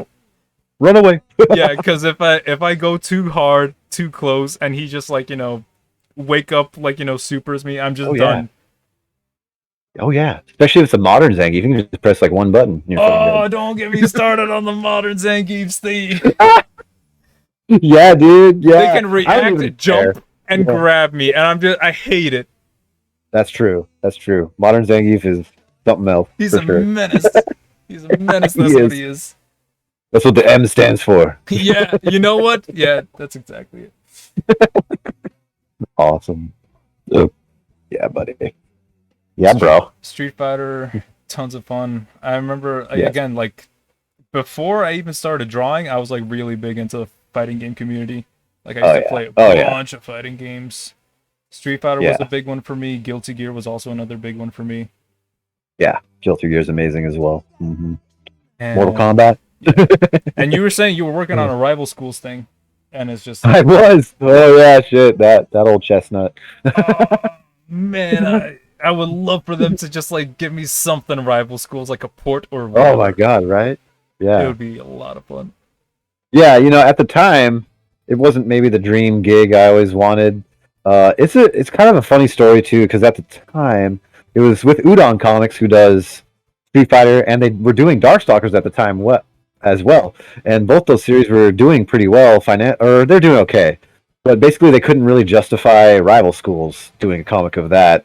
They didn't think the demand would be there, and at the time I was fresh off of Shark Knife, the first book. So I was like, you should just do it like in black and white, like manga style, save on the costs, and make like each issue like double size or something. And they're like, okay, do you want to draw it? And I was like, oh, hell yeah. I was like freaking 20, 21 at the time. So I was like, of course I do. Freaking Capcom and shit. And I treated it basically as like, I kind of bemoaned it earlier, and it was a tough job for me. But I treated it as my own like kind of Naruto, because Rival Schools is kind of like that, because they're different little cells of characters, 3-man cells. You got the Yeah. IO school and the other school and the other school, different little 3-man units. So that's kind of how I approached it, or even kind of like Harry Potter-ish, because they have their own little, Yeah. sections. Yeah. But yeah, it was a cool gig, but it was just really hard for me to do back then, man. Like, I missed deadlines, and it didn't sell super well. So, and at the time too, I was like, I should have just freaking worked on Shark Knife too. Shit, So, I feel like it So, might have done yeah. better nowadays than back then. oh, I'm 1,000 times better at like comics and art and everything now. Oh no, but I mean So, just like yeah. rival schools as a property might have been like more like hype for people nowadays to like get into. Like for the Possibly. nostalgia. Yeah, very probably. Yeah, very probable. Yeah. Back then it was cool. It had like its moments. Like some people liked it. But yeah, it was all right. Yeah, it was pretty fun. I also did like little backup comic strip for the Street Fighter and Darkstalkers comics. That was more of a gig I was more comfortable with at the time with Udon. Yeah, I did these little joke comics in the back of each of those books called Cheap Shot, and it was like basically like people actually playing the game. So it's kind of like a meta comic about Street Fighter and Darkstalkers. It was cute. I'm trying to find like examples of this right now. It's very tough to like. Yeah, let's see. That might be. I think they actually made it to one of the collections eventually. Cheap Shots, Yeah. Udon Comics. Cheap Shots, Psycho Dojo. This one was Yeah. Yeah, okay, I see them right now. Yeah. Yeah, the Psycho Dojo. That one was cool because that was like I got to do a 3-page story specifically about Dan in the Yeah. back of one of the Street Fighter comics. That was interesting times, man. That was like my first break into comics, was just doing like joke strips for the back of the Street Fighter comics. Oh no, that's tons of fun. I would love it. Yeah. Oh yeah, there's the Psycho Dojo. I see it. Yep. Not a whole lot of cheap shots up on the web, probably. Yeah, I've been like, I see this like this website, demogen.co.uk, the Dance Super Dojo, Oh, and like Nice. this is where you see like some of the stuff from there. Yeah. yeah. Let's see. The Darkstalkers one I did was called Darkstalkers Mini. It actually was not as meta as the other one. It was more like just cute versions of the Darkstalkers characters doing cute shit. Yeah. Yeah. I see them right now. Yeah. Oh yeah, there's a Darkstalkers mini. Nice. Oh god, it looks terrible. I like him. Actually, I still dig him. Yeah. this BB Hood one, if you can see that one with his that I was always pretty proud of that one. That one looks pretty good. Oh, it's on Reddit. Nice. I'm trying Yeah, to pull them stock. up right now. I see the BB Hood one right now. Yeah. Too funny. I got some pretty good lucky breaks initially, like being able to do stuff like this when I was like freaking like 19 or 20 or something. My god. I think what I need to do personally is just I need to start drawing like Jet Set Radio stuff daily until like Yeah. Sega is just like, all right, we see you. Right? Yeah. Oh, yeah. Oh my god, dude! That what is it? April Fool's thing you did was incredible, man. That was amazing. Yeah, that was. I felt evil for doing that because, like, you know, I was just like, I want this to be real, is what I wanted. That was great. And at first too, I was like, oh, wow, gents. Is it Gents? Wait, I'm Gents, sorry. yeah. Again, please. Gents. Yeah. Yes, he's getting the comic. Oh man! But I was like, no, you're worthy, man. You're worthy to get that comic. And I went from like being shocked to like accepting it and being like stoked for you. And then I was like, wait a minute. Oh shit, he's joking. Oh damn, dude. Yeah, no, I set it That's up good right for shit, April man. Fools. I was like working on that for like 2 days, and I was just like, all right, let's see what I can like finish up in 2 days. Yes. And I used That like was yes. reference photo. Like I was looking at photos from my trip in Japan for like you know, just to be like, okay, it takes place in like this like alternate like Tokyo, and like let me see what I can use as reference and landmarks. And like I used a big like 109 building from Nice. Shibuya. For like Oh, yeah, Shibuya man. show, and I'm like, all right, let's do this, and like let's finish this off. And I was like, all right, I like this. I was like, I wish I spent like a bit more time on it, but like you know, the Yeah. more time I spent, the more bitter I would have been about like, oh man, I wish this was real. Yep, that's how it always goes. But no, Done, I feel done like is better than perfect. yeah, done is better than perfect. Yeah, but I Yeah. feel like oh, I really want to like, because I have like ideas for like a Jet Set comic. Is the Yeah, thing. man. We'll see. I need to like actively start like finding the time to just like make Yeah. the drawings are like mini comics and just be like, okay, here guys. Yeah. Or maybe just change a word or two and just make it your own thing. You know? Yeah. Set Jet Kind Radio. of. Set jet transistors. The transistors, yeah. Set jet iPod. Oh. Yeah, man. That's like with Arum, my Metroid tribute parody comic. Oh, that was that's like some of my favorite bits in Sun Bakery. That was some fun shit, man. That was like I think I made that in like 2014, so almost 10 years ago now. Freaking crazy. But that was like kept me alive in 2014, basically. That comic. Yeah, no, it's really good. I still like Sun Bakery is something I have like right next to me all the time, and I just like always flip through it because I'm just like, Oh, that's amazing. oh, I love these colors. Wait, like, I'm actually curious about this. Like, how do you handle your color work with stuff? Oh, right. I don't know. I'm just Photoshop usually. Yeah. Well, yeah, like I get it, but just like the mentality when it goes like, do you do everything just like pure inks and then you just like figure out like a color toning, like a single color tone for it? Right. I think it's kind of like a piece by piece basis. Usually I try to go for a kind of a minimal color scheme style. So usually I start with just like a color idea. Like usually it's probably usually going to be either pink or like blue. Is this drawing pink or blue? You know, so I start from there and just kind of man, that's weird. I guess I'm finding out right now that talking about coloring is like really hard for me. Because like it's the same thing with me because like people compliment me on my colors all the time and I'm just like I don't know. Yeah. Here, I'll show Yeah. you a latest page Yeah. that I did for like my comic. It's Yeah. not up online right now because like I just have Yeah.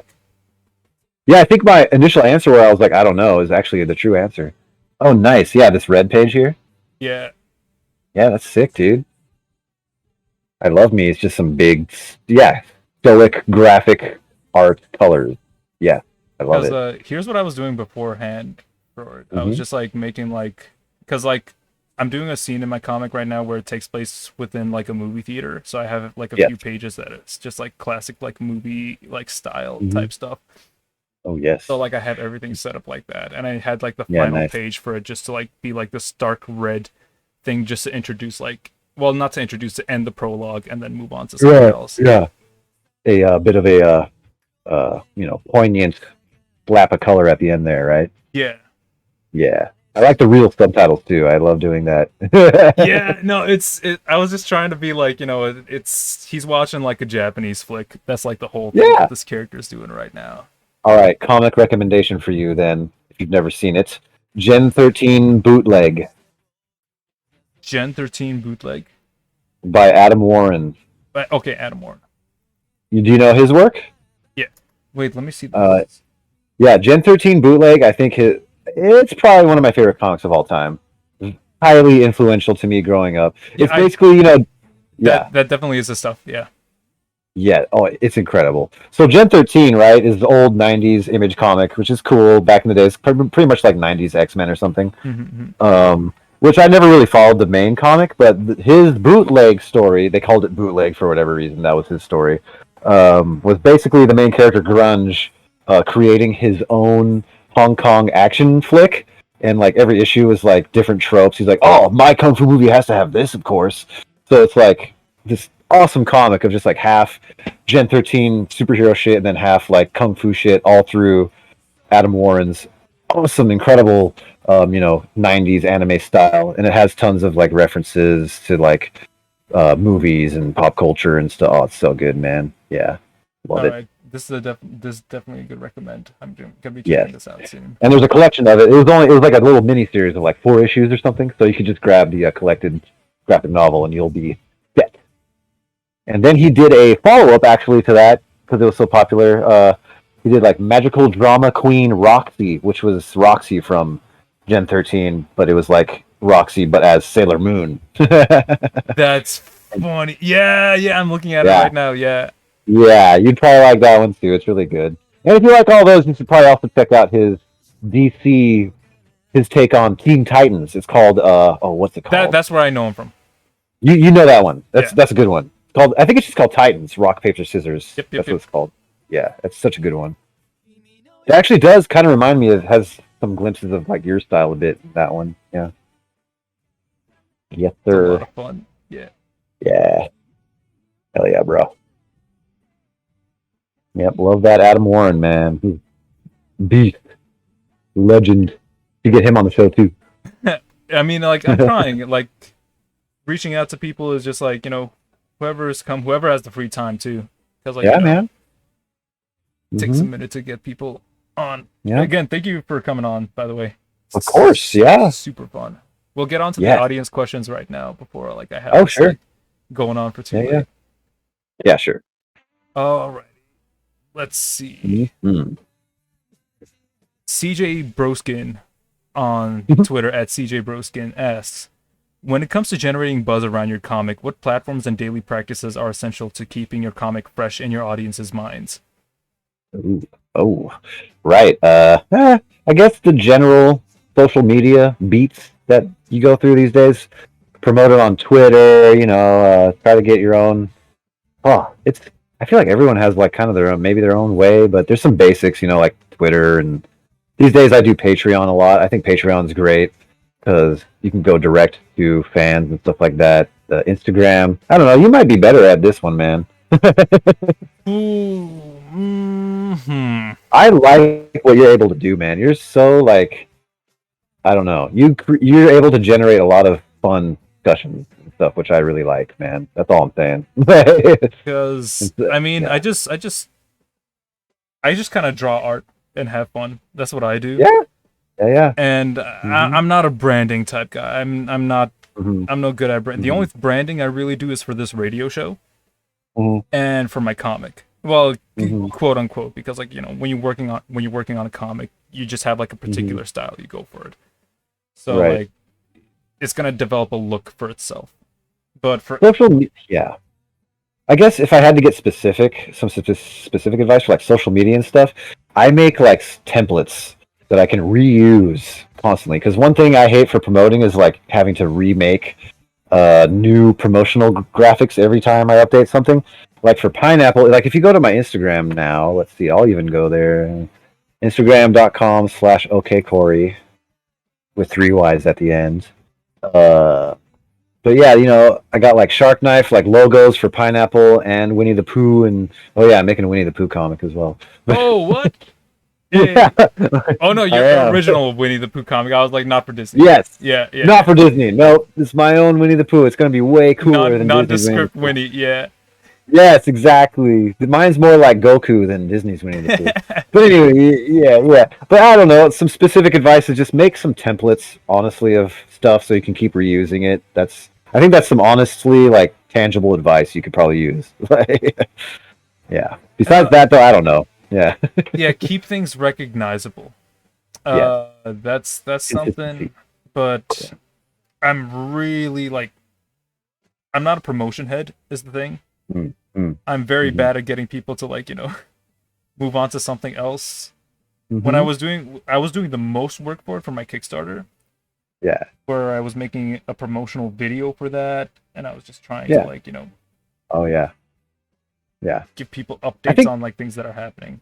Yeah, I think I'm okay at it because I do, and I've been told this by my other comic artist pals over the years and stuff that I am good at that stuff, better at than they are, and I think it's just being excited about it and just talk about it every day on whatever platform of choice is your platform, and don't be ashamed to talk about it. Like have fun, and just don't feel like, oh, I'm not worthy to talk about it. Like freaking go for it. No, that's you never know. something I gotta like clear up for myself too. It's just like I gotta get over that like. Nah, I don't want to bother people. I don't want to ruin their day or whatever. Because like for the most part, like, the people that don't care won't care. The people that do care will care. So. Yeah, totally. Yep, agreed. And me too. My same advice. I have to follow that too. Sometimes even I'm like, I don't want to post it right now.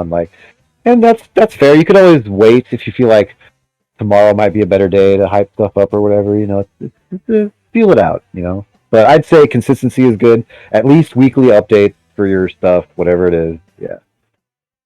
Yeah. That's why I like webcomics, because like they just naturally get updated. Yes, exactly. There's no middleman. I hope that answers CJ Broskin's question. Daily practices, just keep consistent with like promotion, and maybe like take a look at what the audience likes, like what do people come to you for, or like why do they like keep revisiting your stuff or your comics, and like try and like emphasize that. You don't have to change your comics for people, but you gotta like at least pick up on what like people enjoy, so you can be like, or even like what you enjoy too, of course. Especially too. It's like that really resonates with people, Yeah. And this is a fun question by Everyday Patrick. Okay. Oh, Patrick. Yeah. Patrick's a sweet, awesome homie of mine. Oh, shout out to Patrick then. Yep. Big time. Because like okay, on Twitter he asks, how would you describe your artwork to a blind person? Oh my god. Wow. Oh, great question, Patrick. Amazing. Oh man, let's see. Okay, I think I might have a good answer actually. I think. Oh, thank you, baby. I think my wife just gave me a cookie. Okay, so describing my art to a blind person, I'd be like, I'd give them a pineapple and be like, it looks like how that pineapple tastes. Oh, that's a good one. Thank you. And that's an answer for Patrick too, because he's a big fan of pineapple, my comic Pineapple. Yeah, no. So, there you go. That makes sense. Like that sharp, pungent flavor of like pineapple. Yeah. Like it's sweet and sour. Yeah. That makes sense for your art. I can see that. Yep. I think that's it, man. I think I got it right there. Do you agree, Patrick? I think he's nodding right now. Yes.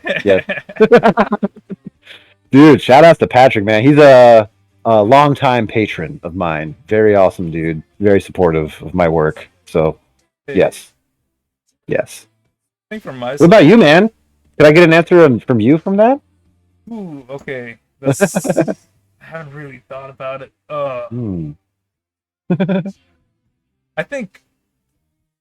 How do you make sharp in like an attractive way? Because like I don't think Ooh. blind people would be like attracted to like Mhm. sharp Yeah. things. Here, Like let in me just general. poke you a little bit. Yeah, here, just like this thing coming out of nowhere that you're not expecting. Yeah. Yeah, your stuff is very sharp and kind of angular, indeed. Yeah, Indeed. Hmm. God, that's a tough one, man. because like Huh. I'm inspired a lot by like what I studied before, so like architecture, Mm-hmm. building. So like I have a lot of that Mm-hmm. like core ideology. Yeah. Yeah. That's a tough one, man. But I'll have to go with fruit. Yeah. I mean, fruit makes sense for like Yeah. your stuff because like it's just like very Yeah. like I'm trying to think like is there a flavor to my stuff? For yours, I guess I would go like for kiwi or something, because you be rocking the green Yeah, kind of I often. do like green a lot, Yeah. but Yeah. also like within the comic itself, I use a lot of warm colors, Yeah. and Yeah. like they're just like I think I have two different modes when I'm drawing Mm-hmm. because sometimes I Mm-hmm. have very somber like you're outside on a like a summer night and it's like kind of cold and there's like Oh, yes. you can't really Oh, feel dude. moonlight, but you can feel like a little bit of the Yes. breeze, and that's like what I do sometimes with some of my work. That's like the emotional state that I'm in with that. But then Yes. sometimes I get very intense with it, where it's Yes. just like you're going from like a cool summer night into like a Yes. scorching like summer day, and like Yep. and it switches That's between like really quickly. that's beautiful, man. Okay, I think that nails yours. Yep. There you go. yeah, that's what I would do. Sweet. Because sometimes I'm Wow. gentle and sometimes Yeah. I'm like intense. Yep. Exactly, man. What a great question. Good job, Patrick. Yeah, He's a Patrick had smart a dude. really good Yeah. question. And then he asks, same Mm-hmm. same questioner, Patrick asks, would you rather be really good at rollerblading or really good at skateboarding? I got an answer for this. Ooh. You got an answer for that one? Yeah. But You like, wanna go I'll first? okay, I'll go first. For me, it would be Okay. skateboarding because Okay. I feel like there's a lot Mhm. of like freedom with it and doing like Yeah. a lot of because like I grew up watching like a bunch of like playing the Tony Hawk games too. Oh So yeah. it's just Yeah. like, oh yeah, I really want to be good at this stuff. And some of my buddy, like I'm Joey Rex that I mentioned you like earlier before, he skates a Mhm. lot, and like Yeah. he and I we hang out, we rock climb, Yep. and Oh, cool. go moshing at shows, and he loves skating. And he's been Yeah. trying to get me to skate for the longest time too, and I'm just like, I gotta Ooh. do it. Yeah. Oh yeah. Yeah, I'd have to say the same. Skateboarding. Skateboarding, yeah. I've always admired it. I've tried over the years. Never been super good at it. But if I had to choose, I really like rollerblading too. Maybe he asked us that because we're such Jet Set Radio fans too. I mean, I like, do really like rollerblading too, and like Yeah, but I have to agree too. I like the freedom of being able to just hop off the board and yeah. integrate that into my style, theoretically. That's why they need to bring Yeah. Heelys back, get the best of both worlds. Hell yes. Hell Something yeah. similar to that. Or soap shoes. Soap shoes? Remember those? Wait a minute, I need to look at this. That might be you might have been slightly too young for those or something, maybe. Slight generational gap. I like the Heads Hard used to wear them. Oh no, I've been seeing these around. Yeah. Yeah, dude. They used to be dope as hell, man. No, they're They had, getting a like- resurgence yeah. now too. Yeah. Nice. I wanted them for the longest time, and then I finally got them, and I was too scared to actually use them, man. I feel like I would. Yeah. I would get destroyed on these things. Yeah, because they're quite smooth, actually. The part that grinds is like super smooth. I was like, never mind. It's too scary. Oh, they're dumb, but in a way that like I like. Right, yeah, I think they look pretty cool. Sonic had them for one of his designs. I think it was like Sonic Adventure 2. Yeah, it was And they the looked, SA2. Yeah. yeah, they looked cool as hell. Yeah. Hell yeah, man. All right, next question. Oh. Nah, if I was really good at soap, like grinding on rails and stuff like that, that's what I would do. Actually, you know what? Yeah, if that's the third option, I'd probably go with that one. Yeah. That's Because tons of fun. skateboard's cool, but then when you're done skateboard, you got to lug it around still. Like soap shoes is like the ultimate answer, I think. Yeah, it's just we need rails everywhere now. Fuck yeah, And then like, that's a new way for people to get around. that's the future I want. Oh, that would be fun. Now that's a comic idea right there. Now I want to make a character with soap Oh shoes. shit, dude, do it, man. Let's start an info manga. Dude, you know what? That's actually not a bad idea. Oh, just like, one page at a time. You know what? Yeah, I'm down for that actually. bro. We'll talk more about that later. Okay. Sweet. Next up is Pastel Fire on Twitter at Frailbolt. She Mhm. asks, "How's y'all's day going?" Okay, she asked multiple questions, so that's the first one. Okay. So how's your day? Oh, it's going great, man. Yeah. Went to my cousin's. She got a new house. So went and visited there, ate some food, watched a baseball game. I play tested my new game, Zombie Slayer, with there were a couple little children there, including my stepchild who's 9, and another little child, and they honestly wanted to play it. Harper, our kid, already played it once or twice. She's played it with me, and there's one character in it who's a cat, a little cat with a gun mounted on her back. Her name's Gun Cat. Gun Cat, yeah, okay. Yes. So of course Harper loves that character. So she was like, I want to play Zombie Slayer again so I can play as the Gun Cat. And the other little girl too was like, well, I want to play too. So they got to play some Zombie Slayer today and it went really quite well, which was awesome. So yeah, my day's going great. And now I'm doing this. So yeah, it's going great. Yeah, for me, I was just finishing off like a few pages for my comic because like I had Nice. like a few things that I was setting up, and pretty much prepping for this show too, getting stuff. Word. Mm-hmm. And other than that, just work on Yeah. whatever art I can, and then get ready for like the rest of the week. Yep. Nice. Yeah, it's funny because we were just chilling, watching the game, barbecuing or whatever, and I was like, "Oh, we gotta leave soon. I got like a podcast in like an hour." Yeah. No, it's fine. I wanted to, of course, but it's just funny. It's like, wow, what a cool day. Yeah, no, it's fun. And Yeah. then Paso asks, "What's Corey's favorite and least favorite foods?" Oh. Favorite? Well, okay. We went to Waikiki for my honeymoon, and it was amazing over there. And we got coconut macaroons, and they were freaking delicious. Oh, So those are, those yeah. sound real good. yeah. Macaroons, yeah. Yeah. So I'm like all about those right now. Coconut macaroons, those, and then those are like yeah. crack for me. I can't have them because I'm dieting. But like, man, right, they're really good. Yeah. so good. Besides that, like pizza. I do love pizza. Least favorite? I don't know. I'm not a huge seafood person, so Okay. pretty much. That's kind of anything funny with Shark Knife. Like I'm. Like, I know, right? Yeah, because like, I remember Yeah. the sushi chef like elements there, and I was just like, oh. I do like sushi. I can fucks with sushi, but like most elaborate fish dishes and stuff like that, I'm like, nah, not crazy about it. But I do love undersea culture, of course, like animals and all that shit. That's why there's so many of them in Shark Knife. Yep. How about you, man? Oh, for me. Ooh. Yeah. Okay, for me, my favorite. This has been consistent for like a long time. I really like pumpkin pie. Oh fuck yeah, I love pumpkin pie too, man. It's Absolutely. You can only get it like for a particular time of the year, Yeah. and like I think that's what like elevates it for me because like I can't have it all the time, Mm-hmm. or it's really Yes. tough to get all the time, or I'm not good enough to like make it. If I could make it, I would Yeah. make it, but like Yeah. baking is real tough. Yeah. Yeah. Pumpkin pie, that's a great answer, man. Yeah, that's Do you like a little whipped cream on there? oh, dude. Any additions I could throw on there to like make it good, like I have like some nice like a glass of like hot chocolate Ooh. alongside Ooh, with it oh. too, just to like bring the whole package together. It's like that's a good Speaking my language. fall like fall winter like Hell yeah, dude. Looking forward to that, man. It's not too far off now.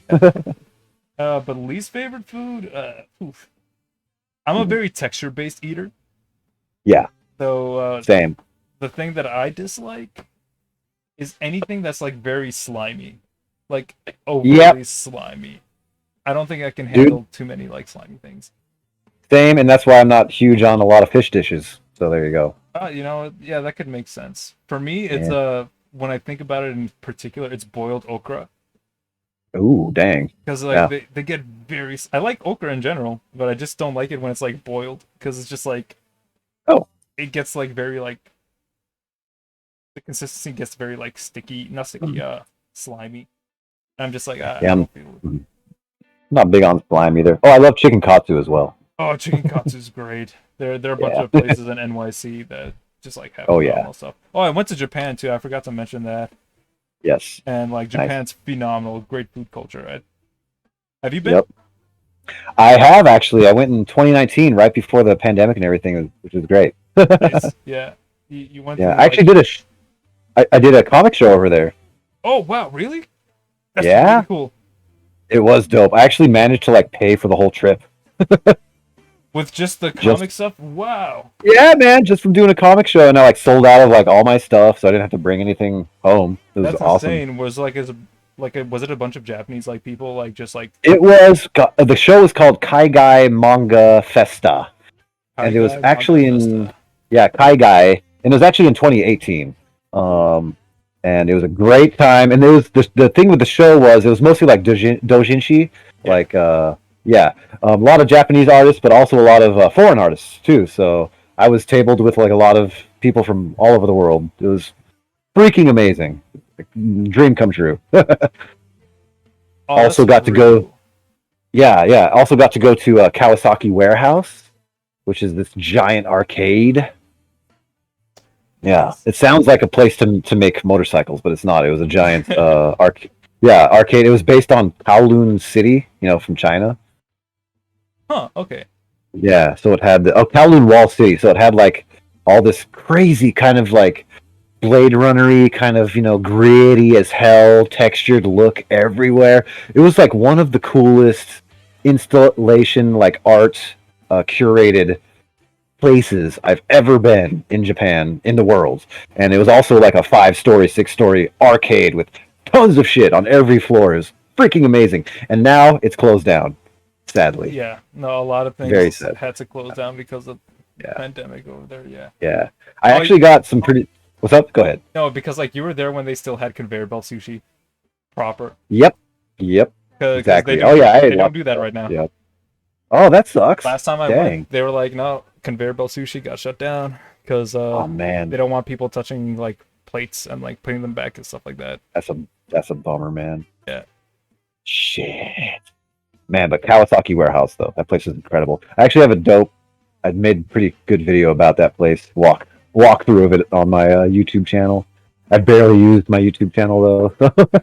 Oh, I don't even know what Kawasaki it is. Warehouse! I gotta. Oh Dude, man, Yes. this place is sick. Dude, it's incredible. It's incredible. It was like the highlight of. So, like I mentioned, I went to Japan to do a show there, which was amazing. But this place was still the highlight of my entire trip. Like, it was. I gotta amazing. visit this spot. This spot looks really cool. It's not around anymore. I wish really? you could. It's completely gone. Oh man, at least there are still photos. But like, I would have loved to taken my own like reference photos going here. Oh man, it was so dope. There's like on the 5th floor, there was like fountains with like these marble sculptures of monkeys just chilling up there. And I really wanted to go back there and just like hang out with those monkeys. And like, I don't smoke, but you could smoke in arcades in Japan. And I just Yeah. wanted to have like a cigarette up there, like with these fucking monkeys. Oh, Oh, dude. Yeah. Oh, Let's see if I can find my video. Yeah, no, I'm gonna be looking. If you can link it up. I will. I'll put it in the thing so I can find it. Yeah, there it is. I even put the monkeys right on my thumbnail. I think I got some pretty good footage here. This is back when I was trying to be like Casey Neistat and shit with my vlogs. Yeah, Kawasaki Warehouse, Tokyo by Ray. Yeah, this place is just incredible. Shouts out to Zach McHugh, my boy Zach, who was in Japan at the same time I was, and basically insisted I go to this place. And took me a while to finally get there. I had to take like even a taxi to get there, which is unusual kind of in Japan. But I did it, went there, and it was absolutely worth it. It was just so incredible, man. Oh, wish it was still there. I wish I would have filmed like a small short movie if this Oh, place yeah. was still around. Yeah, there was like Instagrammers there, YouTubers. Like you'll probably see it. Like they had like walkways with like water and like stones. Like oh my gosh, so cool. I'm really bitter that this place doesn't exist. Maybe it's like still there, and maybe they could still open it up at some point. Who knows? I don't know. Because it was just so freaking cool. All these man. cabinets that they have there are badass. All these That's games. that's the thing too. They had all this. Yeah, they had all this crazy theming and motif, but it was also like a very legit arcade too. Yeah. Oh, they had like fucking virtual on. Whoa, dude. Yeah, they had all the deluxe cabinets and all that shit, man. Oh, I am extremely jealous right now. This place is. I know. It's sick. Yeah. It's like one of the highlights of my entire life. Going to this place. So happy. Shout outs again, Zach, man. My boy. He knows what's up, Zach, dude. Yeah. Yep. And the final question from Pastel is, what's a game you love so much but get frustrated at when playing? Ooh. Oh, Street Fighter. That's easy. Yeah. Yeah. I freaking love Street Fighter, but I love it so much that I can get salty occasionally. Yeah, no. I mean, any fighting game is kind of like that, pretty much. Yeah. I'm trying to think of like one that like really gets me tilted for like no. I get unreasonably tilted. I love fighting games, but I get unreasonably tilted at both two games, Super Smash Brothers. Oh yeah. And Splatoon.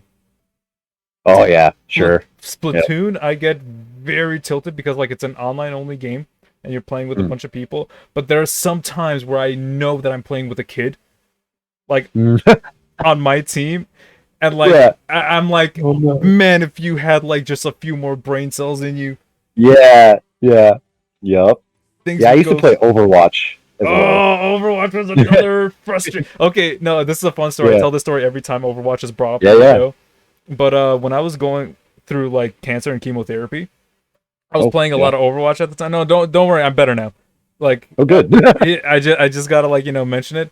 But like every now and then, I would tell people like, because I like it was back like early Overwatch where people were just like on voice call like all the time, like and just like talking mad smack with each other, and I would get very mad at these people, and I'd be like, I would open up the call, I'd be like, you guys are worse than the cancer that I'm dealing with right now, and then I would just end. Oh my god, dude, brutal. And wow. I'm just like, I could not deal with that. I was just like, yeah. I don't know if I like. No, I did like Overwatch. It was a fun game, especially with like friends and stuff. But like, I would get so unreasonably mad at like just randos.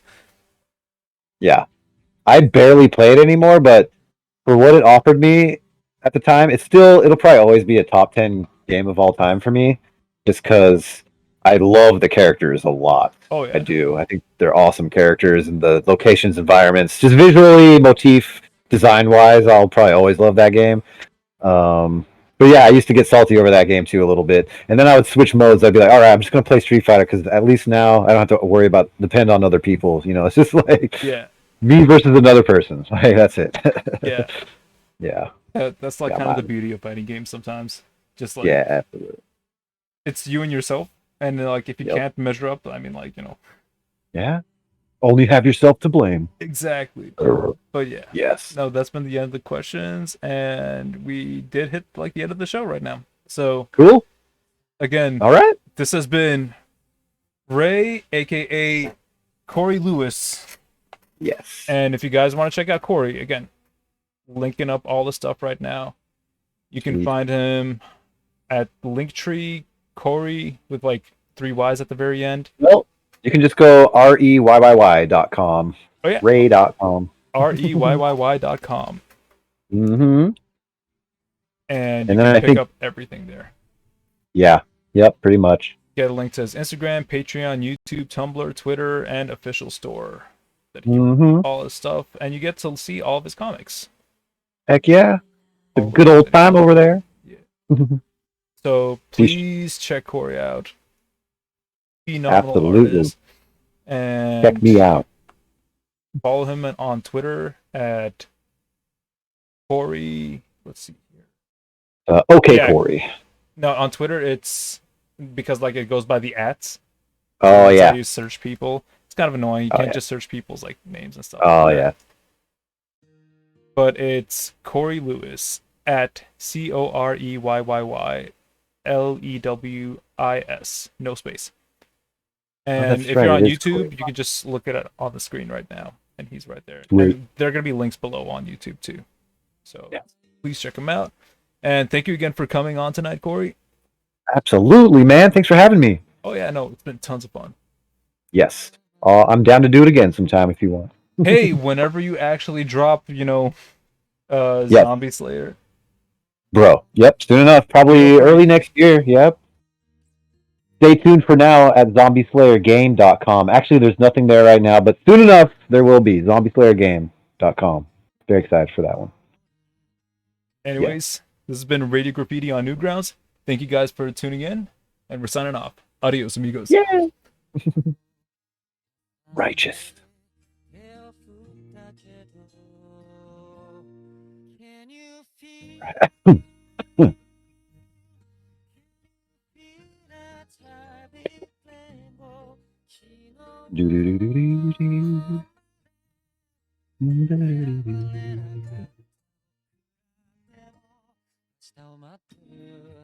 Ooh, I see another good question here. Oh, dang.